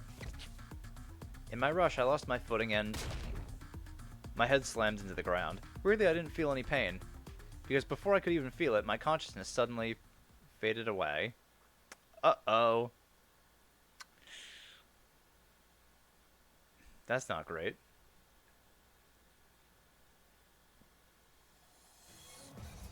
I woke up suddenly sitting bolt upright. First thing I did was check my device. The time was 4:27 p.m. The date... Day 32! I've been knocked out for a whole day, which meant I also missed the window to leap out of this timeline. This is bad. I have to go find Hiroko. I got to my feet and opened the door. But before I could leave, someone else came charging in. It was Tsubasa. She looked tense and jittery. She was clearly worried about something. Takumi, Yeah, you look fine. In that case, come with me. It's an emergency. I didn't get a chance to say no or even ask where we were going. Tsubasa just dragged me along with her. Eventually, we stopped outside a door on the first floor. Right, this is where she showed us the damaged pod. The gym? I haven't told the others about this yet. You're the captain, so I figured you should be the first to know. Tsubasa got up on the stage and walked toward the corner of the room. I followed her. She stopped and knelt down to open a trapdoor on the floor. I already knew it was there. I remembered it from the mystery timeline. This leads to the escape pod storage, right? Good. Sounds like you haven't forgotten everything. Apparently Takumi 4 knew about it too. Come on, there's something I need to show you. She disappeared into the darkness. As I climbed down after her, I had a bad feeling about what might be waiting for me down there.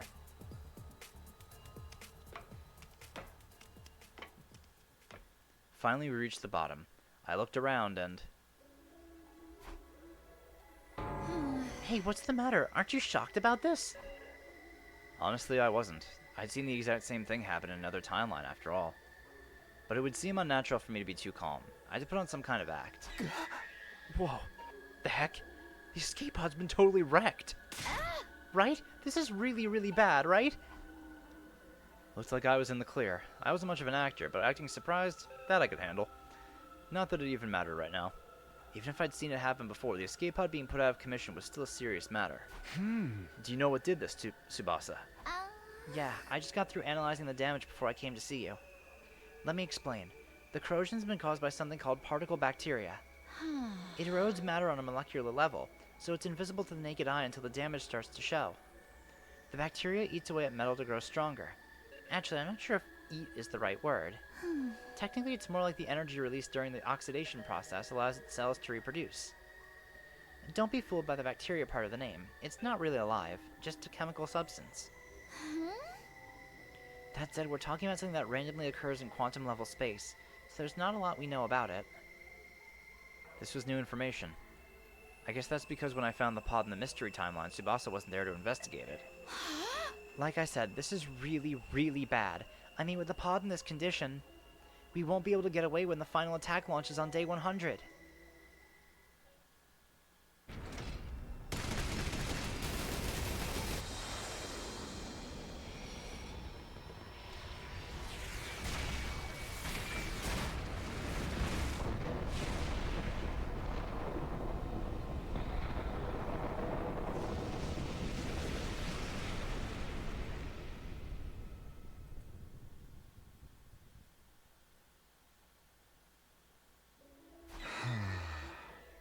That means on day 100 we'll be wiped out too.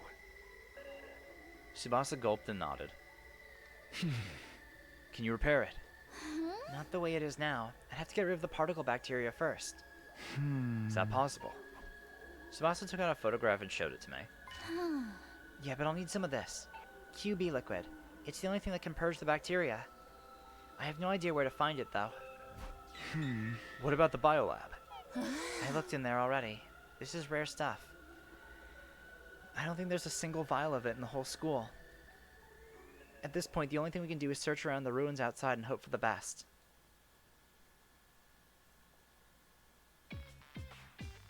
Tsubasa and I went our separate ways for now. Once she was out of sight, I hurried back to the capsule room. The moment I got inside, I was greeted with a yell so loud it hurt my ears. You're late! What in the world have you been doing all this time, you hopeless nitwit? Huh? I'll explain everything, but first, where's Takumi for? I got bored of him and decided to pluck out every single hair on his body. Huh? I'm kidding, he's still in the capsule. He did wake up at one point, but I gave him another dose to put him under again. Oh, that anesthetic can't be good for him. Now, you were about to explain why you've been keeping me waiting. If I'm not satisfied with your excuse, I'll twist your body into a double helix. I didn't want that to happen, obviously. I proceeded to give Hiroko a full dramatic reenactment of what I experienced the day before. I see. So the sponsor is dead, and they screamed "Gee" when they died. I think it's safe to assume it was Kakoji. No one else in this timeline could possibly be infected. That's too bad. We've come all this way and now we won't be able to cure her. Hiroko sighed. I couldn't see her face, but she sounded thoroughly demoralized. I can understand why. Kako may have been possessed, but she was still our friend. And now she was gone. Not to mention it was Hiroko who'd sent her into this timeline to begin with. She was probably feeling guilty about all this. As for the escape pod, well, it's just like I told you. Particle bacteria. Haven't heard that one before. There's something I still don't understand. Why is the pod fine in all the other timelines? It's only the mystery timeline in this one where it's been corroded like that. There's probably a quantum theory explanation for that. When you look at the universe on the smallest possible scale, everything comes down to chance. The slightest change in a single atom's placement can lead to dramatic changes. It's impossible to predict how it will all play out. So the reason the particle bacteria didn't form in the other timelines is pure luck. It just so happened to occur here but nowhere else. Is that luck going to affect the other timelines as well? Of course. Those changes are part of what creates the infinite parallel universes out there. What? Sorry, this is all too complicated for a peon like you to understand, isn't it? Let's get back to the more immediate problem. Right, if the pod is still out of action when the final attack launches on day 100, everyone here will die. I know this isn't our timeline, but I don't want to just abandon them. I feel the same. Let's see if we can find that QB liquid. But first...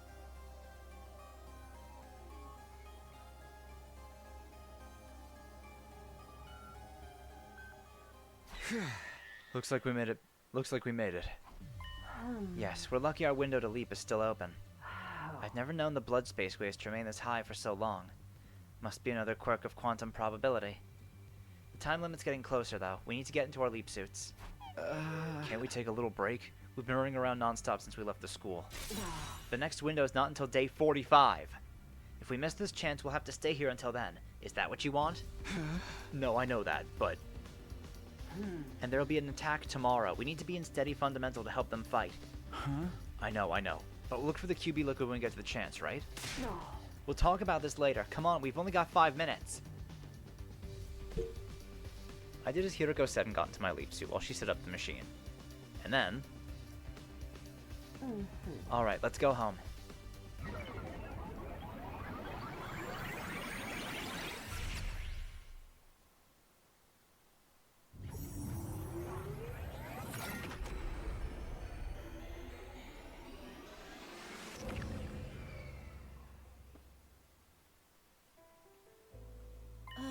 Looks like we stayed out past curfew again. We still made it back before the day before battle. The day before battle. Siri and Nigo can't complain about that. What are you going to tell the others this time? Maybe we should lean into the rumors and say we really were making babies. Hiroko's face immediately went beet red. Wow, Takumi. I'll let that slide since we need you for battle tomorrow.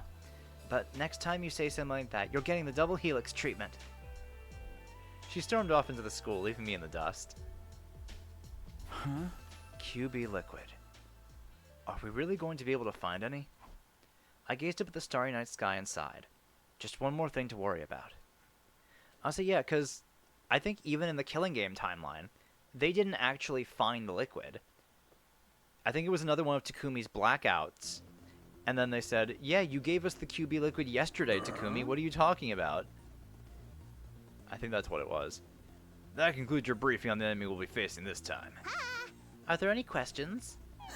Pardon a mentally defective simpleton like me for asking, but if we know which days the enemy is going to attack, why don't we set up more traps and stuff to slow them down? Good grief, you really are a simpleton if you can't figure that out. If we did that, the invaders would know that we know when they're coming, you see? Then they'd change up their strategy to try and throw us off. Before you know it, we wouldn't have a clue where they were going to attack or which commanders they'd be sending. In other words, we'd lose our biggest strategic advantage. Correctamundo. That's why we gotta exercise a certain amount of subtlety. Hiroko smirked. It'd probably been her idea for Sirei to tell everyone that. Yeah, why do they have attack so early anyway? That's actually a good question. They seem to attack at night or early morning a lot. I bet it's because they're jealous of my beautiful, healthy skin. You mean they're disturbing our sleep patterns in an attempt to undermine our skincare regime? You know what? Now it's personal. You actually care about your skin, Darumi? I'm surprised you can even breathe through all that makeup you slather on. Better than sweating like a pig inside that mask. The whole thing stinks like an unwashed jockstrap, you know? No way! My precious mask! Do not worry, Miss Osasuki. I do not detect any such body odors. Yeah, that's a relief. There's a smell like defecation, though. That's even worse! Hey, Eva, about today's battle. I'll be joining you, of course. Are you really sure about this? You're not going to turn on us partway through or anything. That won't happen. I guarantee it. Miss Eva's a fully fledged member of our team now. You must trust her. Yes, please trust me, and we'll kill lots of those disgusting invaders together. As we were talking, the morning announcement played. It wouldn't be long now.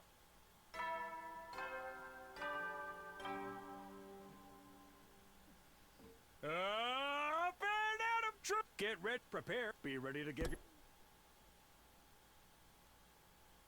Sure enough, a few seconds later. Intruder alert. Defense.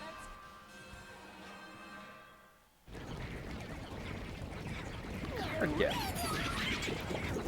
Which boss is this? Ah, this is Adamakio. Okay, guys, let's do this. Special Defense Unit, move out. Say, when is Zenta? Zenta isn't until 72.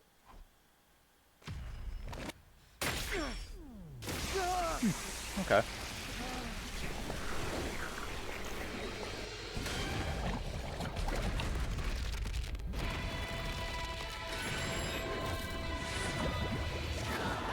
Yeah, at the very least, she's not a blank slate this time around. She's at least somewhat more accurate to her real personality.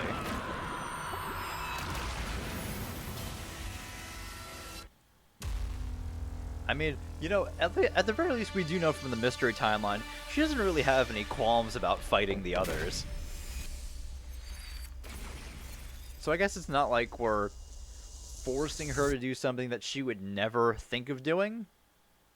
I mean, it still sucks that we're doing it, but... well...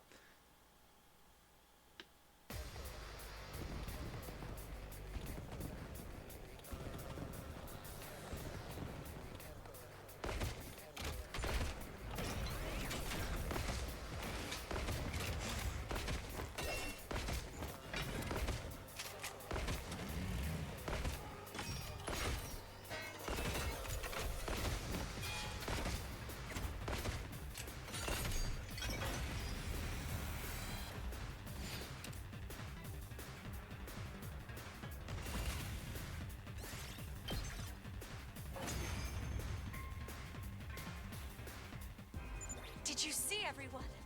I'm killing these revolting invaders just like you. Thanks, Ava. You helped us make it through the first wave without any major problems. According to Sirei, though, the real battle's still to come. Yeah, we haven't seen the commander yet. What was this one's name again? I believe it was something like Alan Get a Clue? It's Adamaku.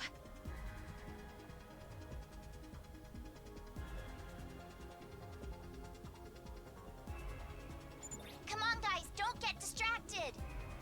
Stay strong, everyone.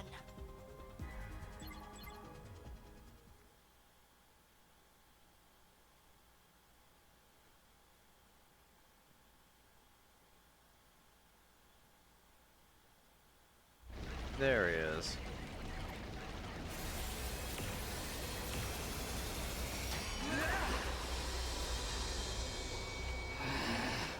How infuriating. How dare that bitch push me around. Who the hell does she think I am? Oh, lagging a little bit. The great Adam Cube, the paragon of hatred. You're all going down!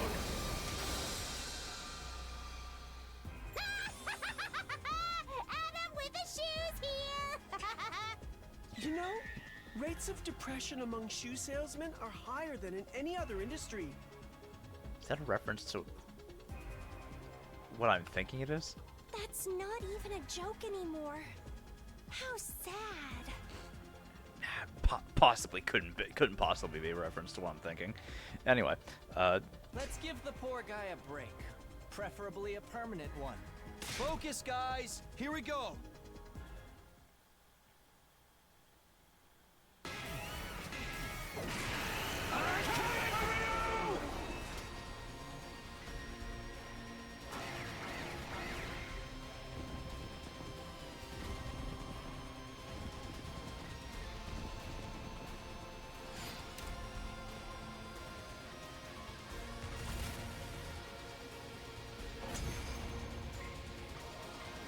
there's another fight now.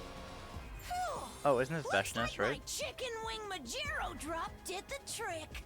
Are we naming our attacks now? So, what are we going to do with Aaron Tegapew? Adamaku! We should kill him immediately. Nah, ain't no point in that. I agree. He is already vanquished. He's not even moving anymore. He's totally dead, huh? Don't let your guards down yet. There's still a chance she's going to show up again. Hideko had barely finished speaking when it happened. A figure appeared on the battlefield like a bolt of lightning. They landed next to Adamaku's body, snatched it up, and threw it with all their might. It hurtled across the sky, flying in an elegant arc. Finally, it disappeared from view, landing somewhere outside the wall of fire. We watched it go, then turned our attention back to the new arrival. It was, of course... Vashnes. Nice throw! So, you're still alive. It will take more than a little firework like that to defeat me. I wasn't able to save Valagarzo and Zanshin's bodies from the blast, but we all have to make sacrifices. The Undying Flame Bomb didn't kill Vashnes in any of the other timelines. Hideko and I both knew that. But I'd be holding on to a vain hope that maybe things would be different this time. This timeline's explosive was supposed to be a lot stronger than the others, after all. We really hadn't known for sure whether she would show up at the end of this battle or not. All we've been able to do is tell everyone, via Sirei of course, that it was a possibility. Sirei did warn us about this, so I'm not totally shocked. I'm still surprised, though. Surprised, but not shocked? Aren't they essentially the same thing? I think the whole team felt that way. They all seemed a lot less sure of themselves than they had a moment ago. Don't despair, everyone. Let's kill this odious invader without delay. You've betrayed us to side with the enemy, Ava? Have you forgotten our family pride? Shut the hell up, you nasty bitch. Oh! I'm going to shove my hand so far up your ass your back teeth will clatter.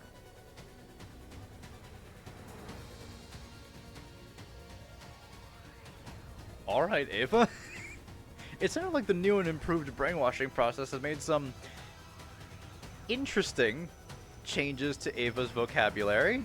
Have it your way. I'll just have to show you the kind of calamity that Okay. befalls traitors like you. Bring it on, skank. I'll break open your head and suck your brains up through a bendy straw. Jesus Christ. Well, I mean, we do know Ava doesn't like her sister, but holy shit. Veshna's kicked off from the ground and transformed in midair. When she landed, the ground trembled underneath us.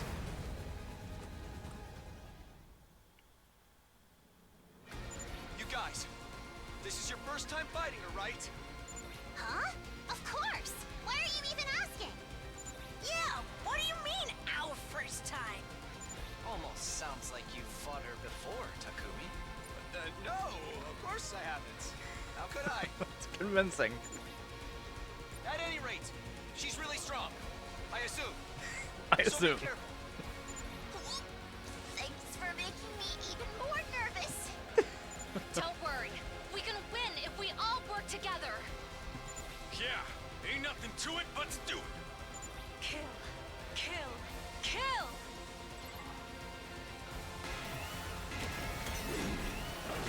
Bow down.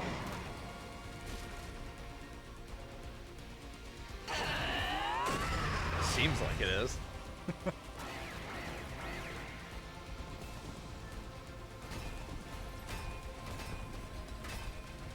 Whoa, that's a lot of guys.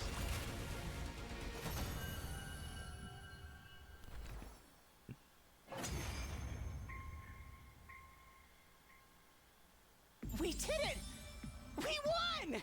Curious. She wasn't nearly so formidable as I was expecting. Ding dong, the bitch is dead.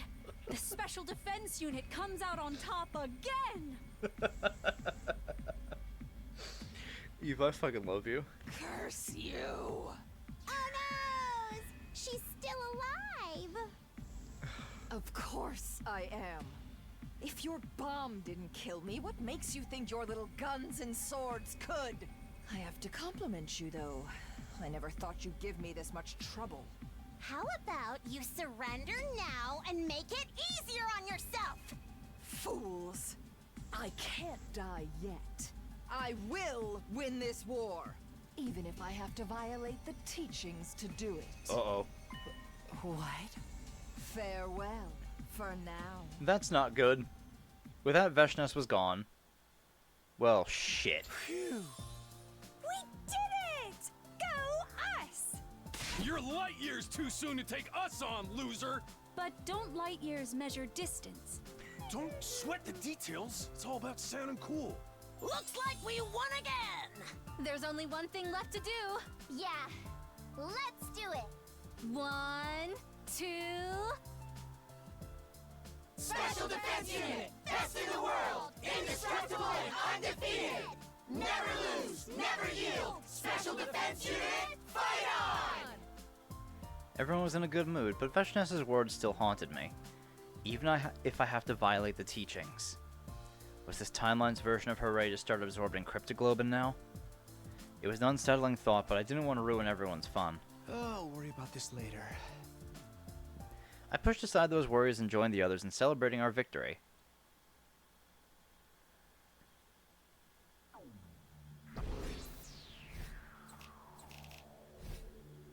Possibly. We'll have to see what happens.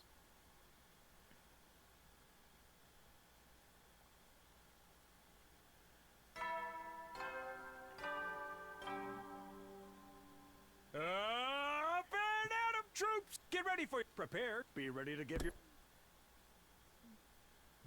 Immediately after I heard the usual morning announcement, Yugumu rushed into my room. Oh? Takumi, it's an emergency. Come with me! Uh-oh. I ran down the hall with Yugumu until we arrived at the parking lot. I rushed over to where everyone was standing only to see... the bus. What? Everyone else was already there. We all stood stunned in front of the school bus, which had somehow become rusted and corroded. Uh-oh. Nigo and I were the first to find it. We were patrolling the school early this morning when we saw it. Then we went to wake up Shizuhara, Kawana, and Omakage. We chose these three because they seem to have plenty of knowledge of physics and chemistry. They got to work analyzing the corrosion. And we called you all here because we figured out the cause. What is it? I had a bad feeling about this. It felt awfully similar to something I'd seen before. I'll explain what we found out. The cause of the corrosion lies with something called particle bacteria. I knew it. The same thing that ruined the escape pods in the Hunt and Mystery timelines. It had showed up in this timeline too. But why? I caught Hiroko's eye and she nodded. We'd talk about this later when we were alone. Tsubasa continued her explanation. The details were exactly the same as what she told us in the Hunt timeline. I don't really get what you're saying, but I can tell we're in a world of trouble. You got that right. So far, we've only found damage here in the parking lot, but if we leave it like this, the particle bacteria will spread in no time. Then all the metal in this school will be reduced to rusted scrap. Everyone was lost for words. I could hear gasps from a few of them. We have implemented some countermeasures, so things aren't going to fall apart just yet. Countermeasures? We've increased the air pressure in all school facilities, excluding the parking lot. That means we don't have to worry about air flowing from the low-pressure atmosphere of the parking lot to the high-pressure atmosphere of the rest of the school. Using this method, we'll be able to prevent damage from spreading for another 9 days. 9 days? How are we supposed to get rid of this particle stuff? In response to Takimaru's question, Tsubasa produced a photograph. We'll need some of this. QB liquid. It's the only thing that can purge the bacteria. Only problem is we have no idea where to find it. What about the biolab? I know every chemical in that place. There's nothing like that in there. That's right, we're not going to find it in the school. It's so incredibly rare, you might not even find it outside in the city ruins. Don't worry, I know what we have to do. Basically, we have to find this QB liquid within 9 days, right? Is that even possible?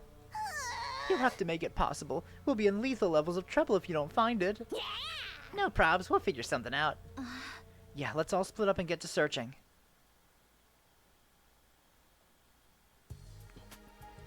The enemy would strike again on day 47, so there wasn't any issue with us leaving the school unattended for a while. But just in case of any unexpected attacks, we decided that 8 of the team would remain at the school. The remaining 7 of us went out to search the ruins, but we're not getting anywhere. There's no sign of it here. We didn't find anything either. This is driving me crazy. I told you it wouldn't be easy to find. At any rate, it's already nighttime. Yeah, let's get back and try again tomorrow.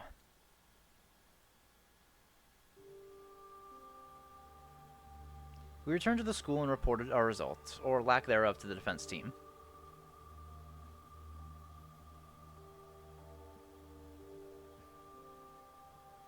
Our friends who'd been guarding the school were disappointed for a moment, but they shrugged it off. It's fine, we still got 8 days left, right? You'll be sure to find it if you just keep looking patiently. Nobody seemed too discouraged by the situation. We had a late dinner and went our separate ways. Eventually, everybody returned to their rooms. Everybody except for me and Hiroko, that is. Why is this happening? Why is the bacteria here in this timeline, too? I told you, didn't I? The particle bacteria emerges depending on quantum luck. It's an entirely fickle phenomenon that plays by its own rules. There's no sense trying to reason it out. Let's focus on what we're going to do from here on, namely finding the QB liquid. Do you have any ideas? Hiroko listlessly shook her head. Either way, we're in trouble. Our class weapons will be fine, but our electronics, traps, and the escape pod, anything made of metal. All of it will end up falling apart. Even the machine in the defense room that holds Shion's real body. Which means... Exactly. At this rate, we're all going to die.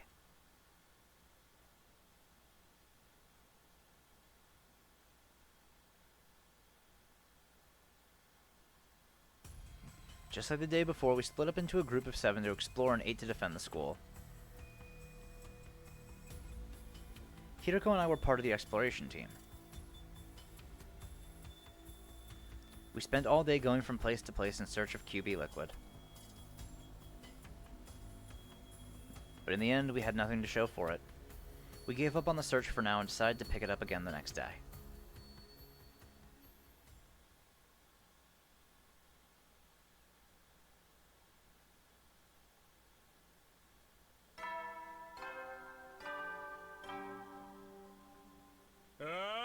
Get ready for prepare. Be ready to give your.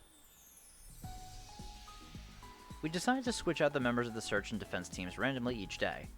Today I ended up in the defense team. After breakfast, I sent off the exploration team with a few words of encouragement. After that, I went back to my room. What should I do now? Should I go back to looking for that book, Reflections on Imprecatory Metempsychosis? No, it probably wasn't the right move for today. My mind was so preoccupied with the particle bacteria, I doubted I could focus.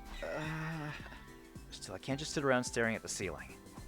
The others staying at the school were Takemaru, Nozomi, Yugumu, Kyoshika, the Tsukumo twins, and Eva. I decided to go see what they were all up to. Alright, you know what? Let's go see Eva. We haven't hung out with Eva too much.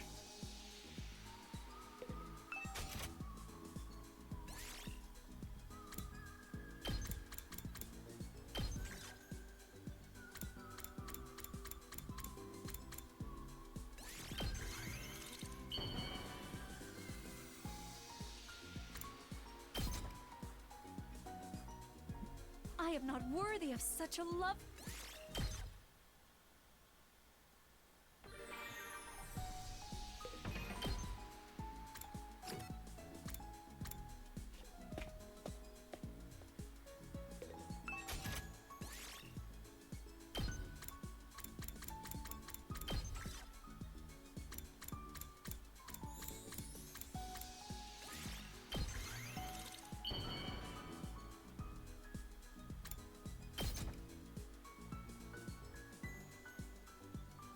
I am not worthy.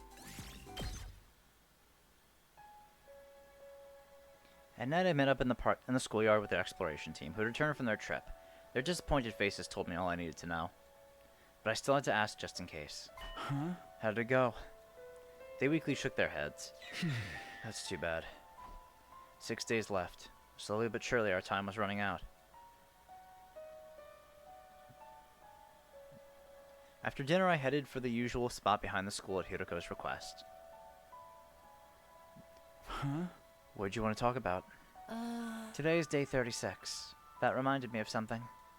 Do you remember what happened on day 36 in the Box of Calamity timeline? I sifted through my memories. If I remember right, Eito used the parallel leap machine to jump to another timeline. That's right. But in the end, we never found out which one he jumped to. Huh? Are you saying you figured it out now? No, it's not that. But something about it still bothers me. That reminds me, Eito escaped from his cage back then, too. His method was different this time around, though. In the Box of Calamity timeline, someone broke the lock to the cage for him. Someone? If you don't remember, it's for the best. What? At any rate, he used a different plan here in this timeline. I think it might have been Nozomi. He managed to escape the cage all by himself. The moment I heard those words, I remembered something I'd heard. Sir Eito requested that I close the drain. Well, it's Right. true. I opened the valve for the fountain in the courtyard all the way. And he said he received help from someone called Kay. The whole courtyard was soaked, like it had been doused by a sprinkler or something. I did give Eito something made of rubber. Sturdy rubber balloons. About 100 of them. Same as in the mystery timeline, too. So that's what happened. Eito used the same method Ava did in the mystery timeline. You're just realizing that now? Well, it took me a while to connect the dots myself. On day 9, I remember the way Eva escaped in the mystery timeline. Do you remember when you suggested putting Eito back in the cage after he escaped? At that point, I was suddenly assaulted by a violent headache. I suddenly remembered what happened in the mystery timeline. That's why I said what I said. Right. Not that cage. We have to put him somewhere else. As soon as Hiroko finished talking, I took off running. Where do you think you're going? I could hear her calling after me. I responded without turning around. I'm going to confirm something with Eito. Confirm what? Isn't it obvious? SAD! The scandalous Atsuki disappearance. Fine. I don't know what you're up to, but I'm going with you.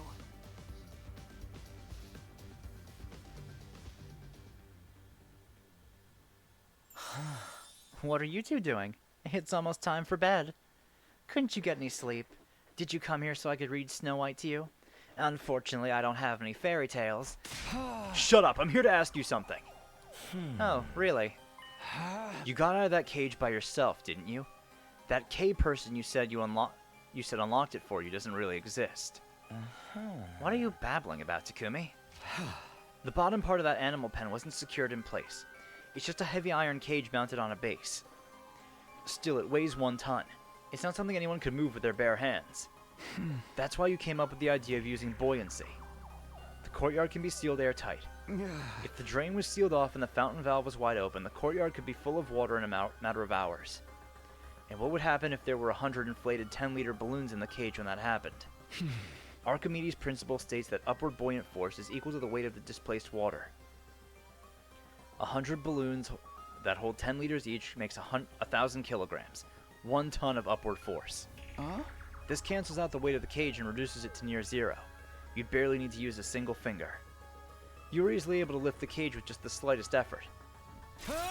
That's how you escaped. On hearing my explanation, Eito broke out into a bright grin. Bravo! What a brilliant deduction, detective. There's no reason for me to hide anything now that you figured that much out. Then tell us, why did you invent this K person? To sow distrust and discord, naturally. And why did you go to the infirmary after escaping? To destroy the Revive-O-Matic. Without that, you'd all be in a tough spot, wouldn't you? Listening to him was making my blood boil. You haven't changed at all. You're still a liar, a traitor, an untrustworthy scumbag. Oh, I feel so terribly wounded. Maybe it would make me feel better if I told everyone about your little trips through time. Apologize. On your hands and knees. Put that low-sloping forehead of yours on the ground. Then scream about how sorry you are with tears streaming down your face. Do that and I might forgive you.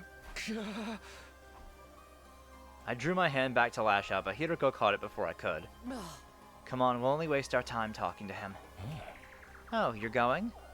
That's too bad. I happen to be aware of some valuable intel that you might be interested in. Valuable. Intel. But I won't say a word until I get that apology. See you around, friends. Good night. Eito turned and vanished into the capsule. He just went into a capsule. He's bluffing. Don't pay him any mind. Yeah, you're right. Let's get out of here. So ended day 36. I didn't think about Eito again for a while after that.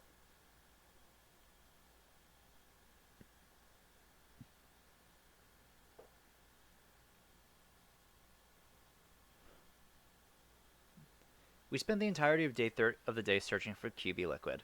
Unfortunately, our search didn't turn up anything, and time flew by without any mercy. The morning of day 38 was upon us without so much as a hint of a lead.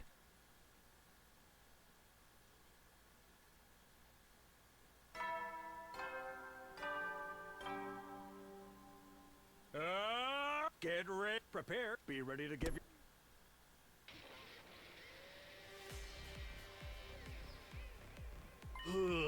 Okay, catch you guys later.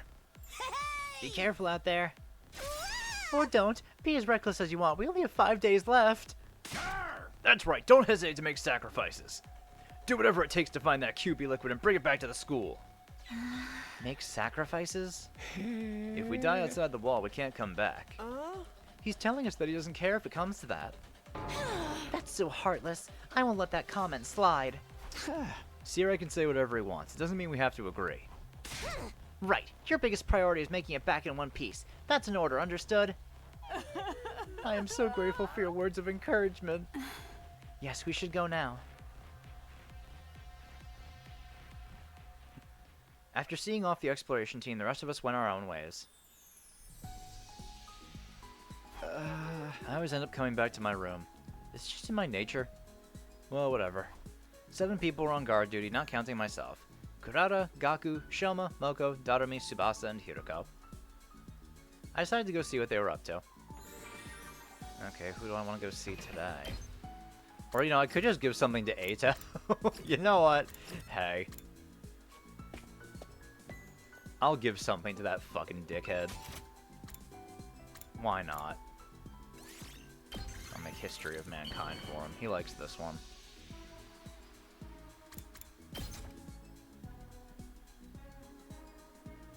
You truly understand me,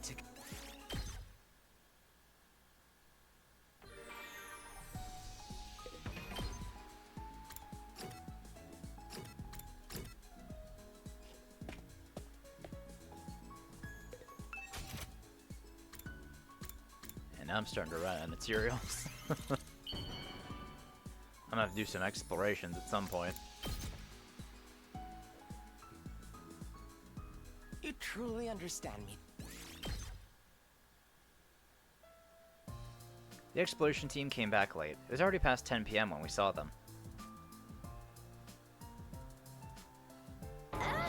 What were you guys doing? I was worried. Yeah, sorry about that. Well, did you find anything? All 7 members of the exploration team grinned upon hearing your question. Don't tell me. You found the QB liquid? Uh-huh.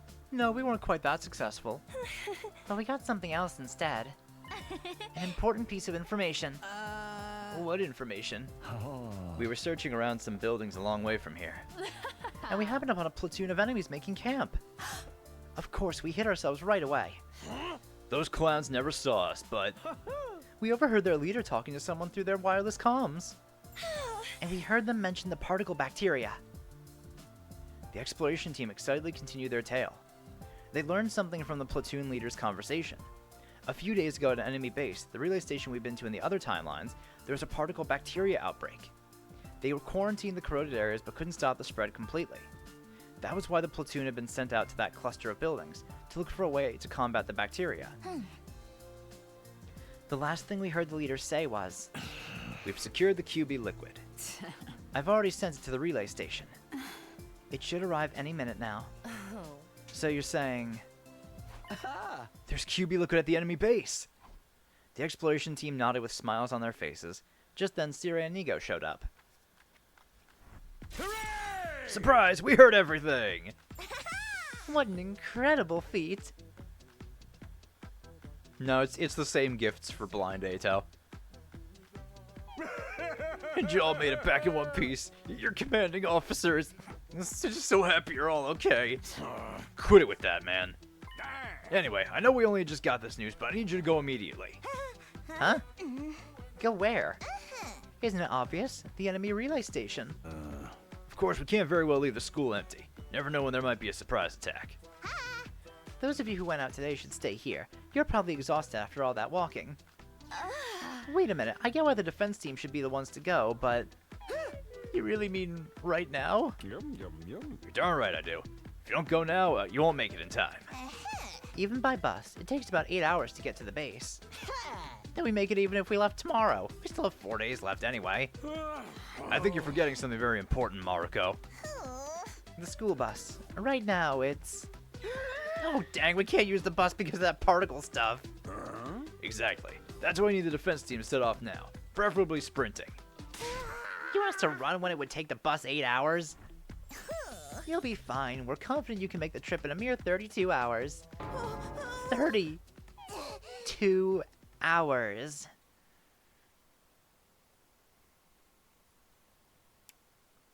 Well.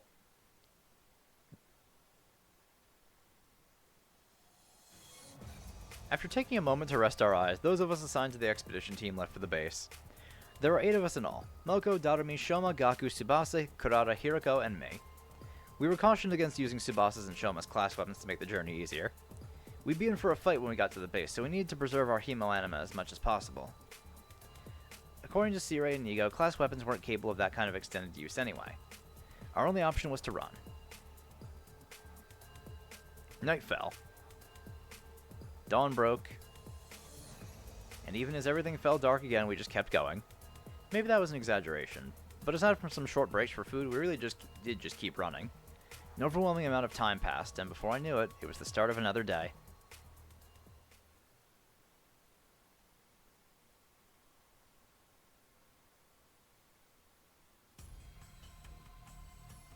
Suddenly, I realized the sky was light again. I must have fallen asleep while I was running. Everybody else seemed just as dazed, constantly moving their legs as they grew, even as they grew limp and weak. Right as I opened my eyes, Hiroko, who was leading the charge, called out. We're here. We stopped and made our way to the top of a nearby hill to survey the situation. What we saw there was...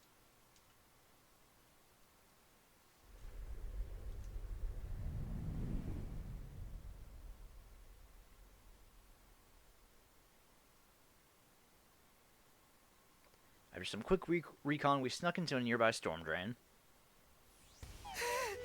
Getting here was really tiring, wasn't it? For real. Not even a real killing game could make me feel this close to death. Can we rest for a sec? I can barely move a muscle. No, we don't have time. You cold-blooded psycho! She's eviler than a homicidal mastermind. Just to confirm, we're going to fight the enemies in the base, right? Isn't that obvious? It's not like if we asked politely for their QB liquid, they'll just hand it over with a smile. Huh? You've all heard about the enemy intel, right? Right. Hiroko told us on the way here. Hiroko explained to everyone what she heard from Sirei and the others. The name of the commander is Quenzile. He flies around in the sky, right? So annoying. Not with my specialist skill on our side. I'll whip up some surface-to-air artillery and knock him down in one shot. The thing is, I'll have to start crafting it after he actually appears. Huh? Why, can't you just make it now? This particular weapon can only hold its shape for 5 minutes. After that, its internal pressure will cause it to explode. I see. That makes complete sense then.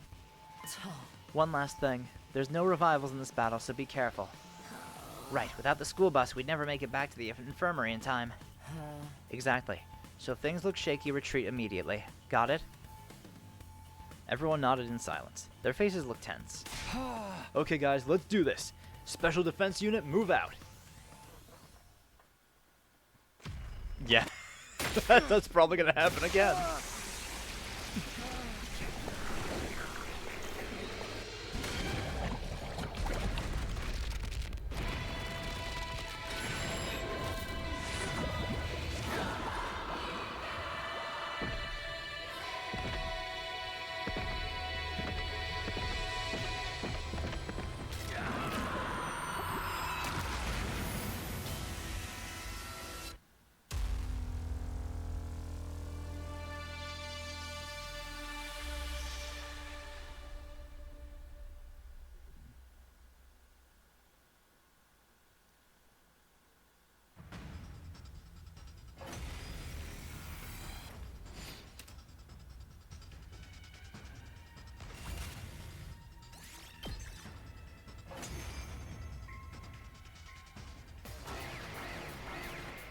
It's gonna be really funny when it happens again. That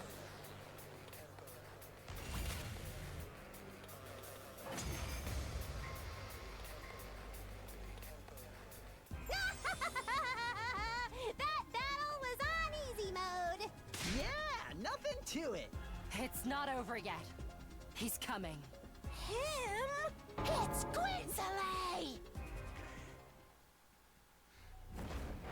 I am the paragon of repulsion, Quenzile. I'll be sure to make it agonizingly painful when I kill you. Go ahead, scramble for your ugly lives. You won't escape from me.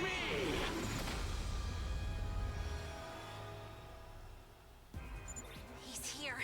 Just like a moth fluttering around a bonfire in summer. All right, cover me.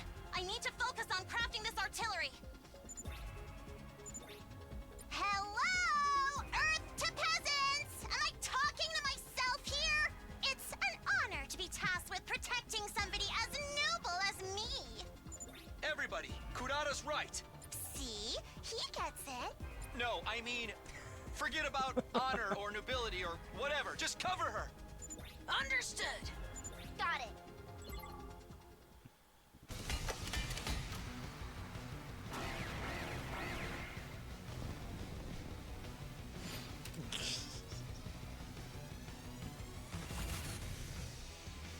It's set. Told you it wouldn't take long.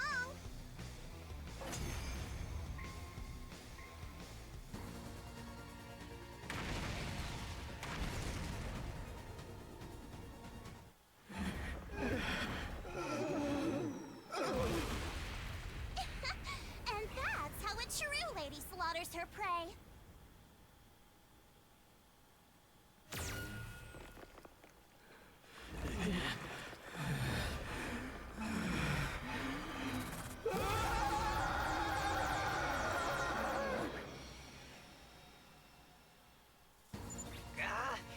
freaking survived! Naughty Kurara! You broke your promise! I never said this would kill him! I just said it would knock him down! Less bickering, more fighting. Okay, here goes.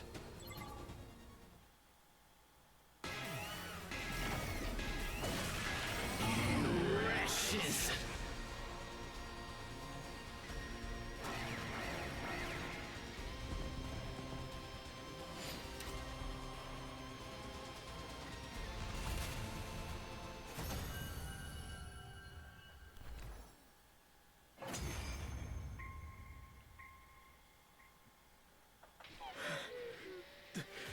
The pain. It hurts. Why? Why would you do something so cruel? You're asking us? And why do you? Suddenly, Quenzele broke off and stared at something behind us, far off on the horizon. I swear to fucking God. Oh, a UFO! No, we're not falling for that! Huh? Where? Son of a fucking bitch. Everyone turned to look. I was so caught up in the moment that I did too. Huh? I don't see no UFO. God damn it, guys. Don't tell me. We turned back around, but it was too late. During those precious few seconds, the defeated commander had disappeared completely. Did he? Run away? Looks like it. With that idiotic trick? Not even a kid would have fallen for that. Well, And yet, we did fall for it. So you're saying we're dumber than a bunch of little kids. oh my God. Oh, good job, morons. Holy shit. I found it! It's here! Shoma's voice echoed throughout the base. We all followed the sound. Shoma, did you really find it? Yes, in a storage room in the back. Let's see it. At Gaku's urging, Shoma pulled it out from behind his back. No doubt about it, that's QB liquid. Yahoo, we did it! We can use this to get rid of the particle bacteria, right? Yep, completely and thoroughly. Good work, Shoma. Great work. I didn't know you had it in you, Shoma. Whew, now we can take a break. I don't think so. We don't even have time to stand still, let alone sit down and rest. Huh? Oh? We only have 2 days left. If it's going to take us 32 hours to get back, we won't arrive until tomorrow night. And I'm assuming you're all too tired to run at the same speed as we did on our way here. That means we'll be racing against the clock. If we really push ourselves, we might make it back by the morning after tomorrow. But... Silence, servant! Servant? Let's just get going. The others are counting on us. Hiroko started making her way outside the base. The rest of us could only sigh. Hiroko, just like I said. She's a cold-blooded psycho. With that, we all staggered after her.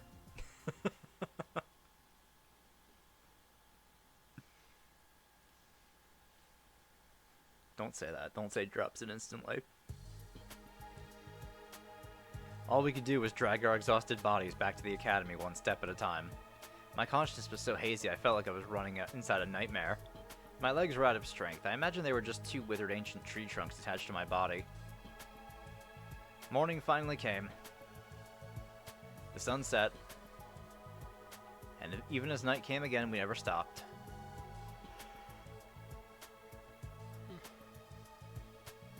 What we were doing at that point could hardly be called running. Even walking would have been too generous a description. My body felt like it wasn't mine anymore. It was like I was having an out-of-body experience. Suddenly I heard a voice. The date is about to change. I had no idea who said it. For all I knew, I might have said it myself without realizing. Feeling blurry and hazy, we crossed over into a new day.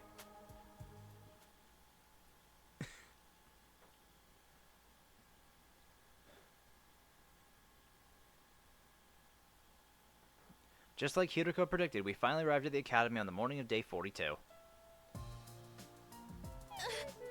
You guys, I hardly know what to say in a situation like this. Welcome back just isn't enough. You've returned safely. I was so worried that my heart almost broke. Oh. My dear sister and I prayed for you every day. Damn it. The hell is this? It's kind of salty shit coming out of my eyes. Me too. My eyes are squirting. Don't say that, Eva. The defense team all looked genuinely happy to see us back. We appreciated that, but all we could do was muster a dry laugh. So what about the QB liquid? You found it, right? Tsubasa weakly lifted her arms to bring it out. Hey, nice work! I knew you could do it. Thank you so much, everybody. They showered us with applause, cheers, and praise. Smiles stretched across every face. Some even started leaping with joy. Now, Miss Kawana, I hate to ask you so soon after your return, but... do you think you can get started on dealing with the bacteria? Tsubasa looked completely drained. Her hollow eyes stared into nothing as she answered. Fine. But I can't do it alone. I need everyone's help. Oh, poor Tsubasa.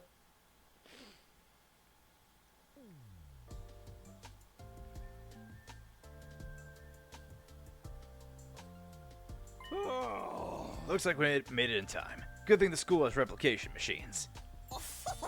Thanks to that, we managed to synthesize a large quantity of undiluted QB liquid. We divided the QB liquid among ourselves and sprayed it all over every last inch of the school. Of course, we gave the school bus in the parking lot a thorough going over as well. That should clear out the particle bacteria. There's no chance of it spreading now. But what about the bus? It's still a corroded mess. I guess I'll just have to figure something out. You can repair it? Yeah, I did this kind of thing plenty at Grandpa's garage. What a relief. Now, Kawana, if you don't mind, I need you to... Someone kicked Sirai as hard as they could before he could finish his demand.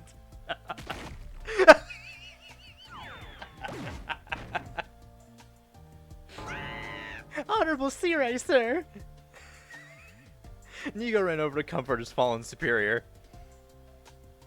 Who would do such a thing? I looked around to find the culprit, only to see everyone else was looking at me. Takumi did it without even realizing. Apparently, I was the one who kicked him. It all happened unconsciously. Sorry, Sirai. I'm so tired I'm losing my sense of reason. Sirai does not appear to be listening, I fear. Yeah, but he's out like a light. Is everything okay? I mean with you, Takumi. Isn't the bomb inside you supposed to go off if you even lay a finger on Sirai? It's probably fine. I agree. After all, Takumi might have laid something on him. But it wasn't a finger. It was a foot. Thanks, guys. Oh, man. After that, we immediately parted ways. The others headed back to their rooms, but Hiroko lingered behind to speak to me. Looks like we've solved our particle bacteria problem. In this timeline, anyway. Huh? Yeah, we should give some QB liquid to the Hunt timeline, too. The next time the blood space waves will be high enough is day 45. We'll be able to leap them between 5 and 11 a.m. It'll still be a while until we get back to the Hunt timeline. I hope the damage doesn't spread too badly by then. Oh. Me too. But there's something else we have to do first. Are you talking about that metempsychosis book? We'll resume our search tomorrow. Tomorrow will probably be our last day, actually. Right, we only have 10% of the books left to check. Hiroko gave a firm nod. Well then, it's all in your hands. With that, she left and headed for her own room.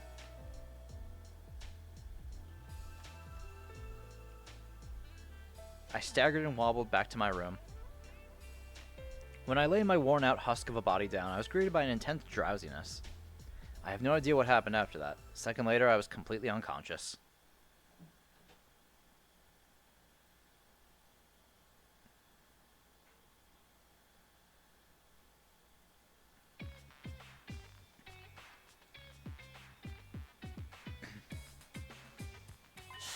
It's evening, Takumi. How long do you plan on sleeping? You're too old to act like this. Hey! I'm literally a teenager. And in case you forgot, we ran 2 marathons, fought a battle in between, and had to hose the whole school down with QB liquid as soon as we got back. I'm dying from lack of sleep here. Keep it down, we're in a library. Who cares? Nobody's even here. I'm here. Are you blind or something? Didn't I just tell you to quiet down, smooth brain? You're yelling too.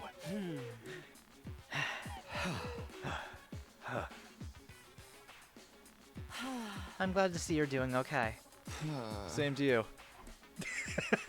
After a short rest, Hiroko spoke solemnly. Alright, let's get started. For real this time.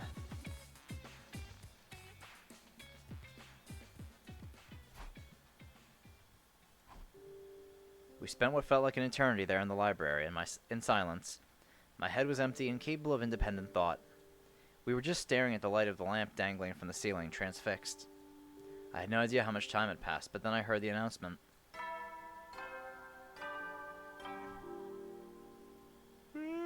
Make sure you will then.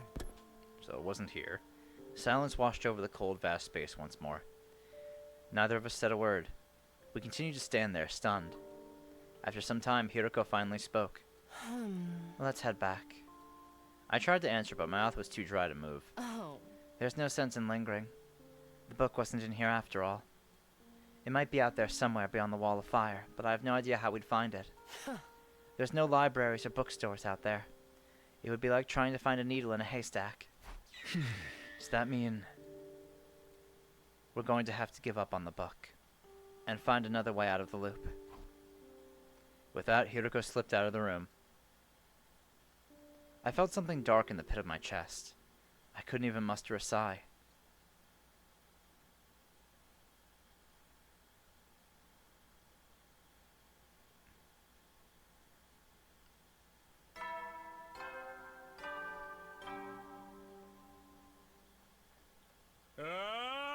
Get ready for your 40. Prepared. Be ready to give your... I wasn't over what happened yesterday. The black lump was still stuck in my chest. But we still had more than 50 days until day 100. We'd be sure to find a way to break out of the loop by then. I firmly reminded myself of this fact and decided to walk around the school like normal. Alright. So I think I'll end off here for today. We've gotten pretty much... Well, I mean, we've gotten everything done we need to get done. So now we just gotta play steady fundamentals all the way through to the end. So yeah, I gotta say, this took a lot less time than I thought it would to get on track. I thought for sure we'd be stuck on Mystery until maybe the weekend rolled around, but no, Mystery was super short. Very pleasantly surprised. No, this is my last route remaining. This is just what I wanted to get done before next week. Because next week, the Switch 2 is coming out, and on launch day, there's a game coming out that I want to make videos on, so I'm not going to be able to stream this every day anymore. So I wanted to at least get this ending done before then. I still plan on maybe streaming this on the weekends, because I do have more time then, and I could use that time while I'm streaming to render out videos I'm working on, so... That'll be the plan going forward from next week. But just before then, I at least wanted to get this route done. It is the new Rune Factory game coming out, Guardians of Azuma.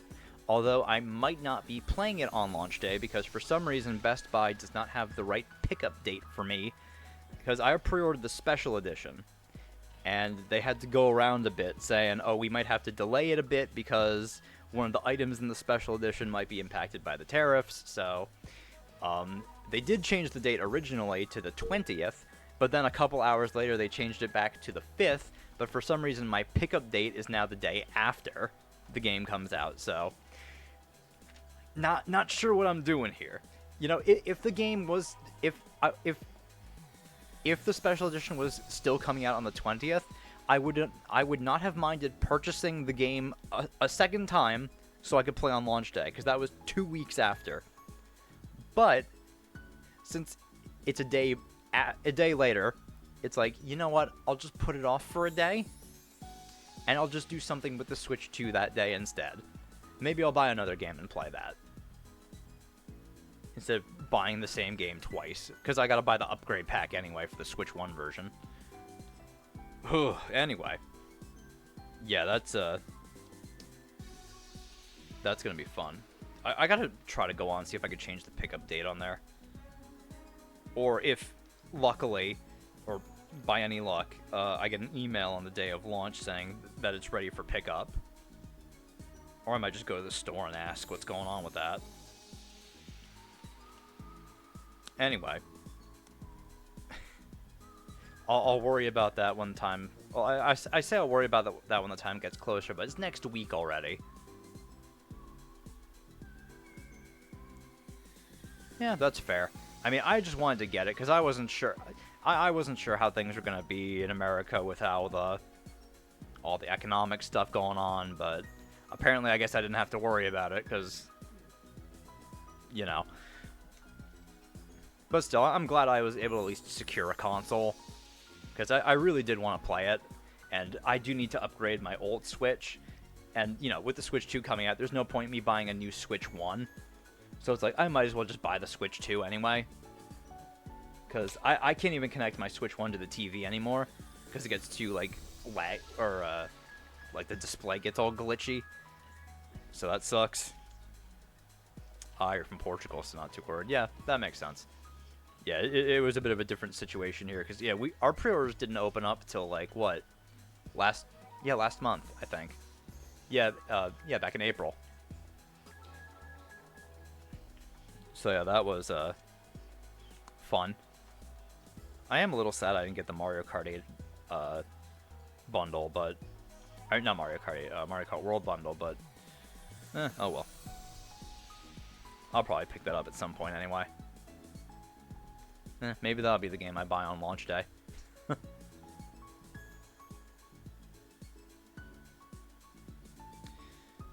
Alright, so I'll call it here for today. Tomorrow we'll pick up where we left off right here. So, I will see you all then. Enjoy the rest of your day, everyone. Bye.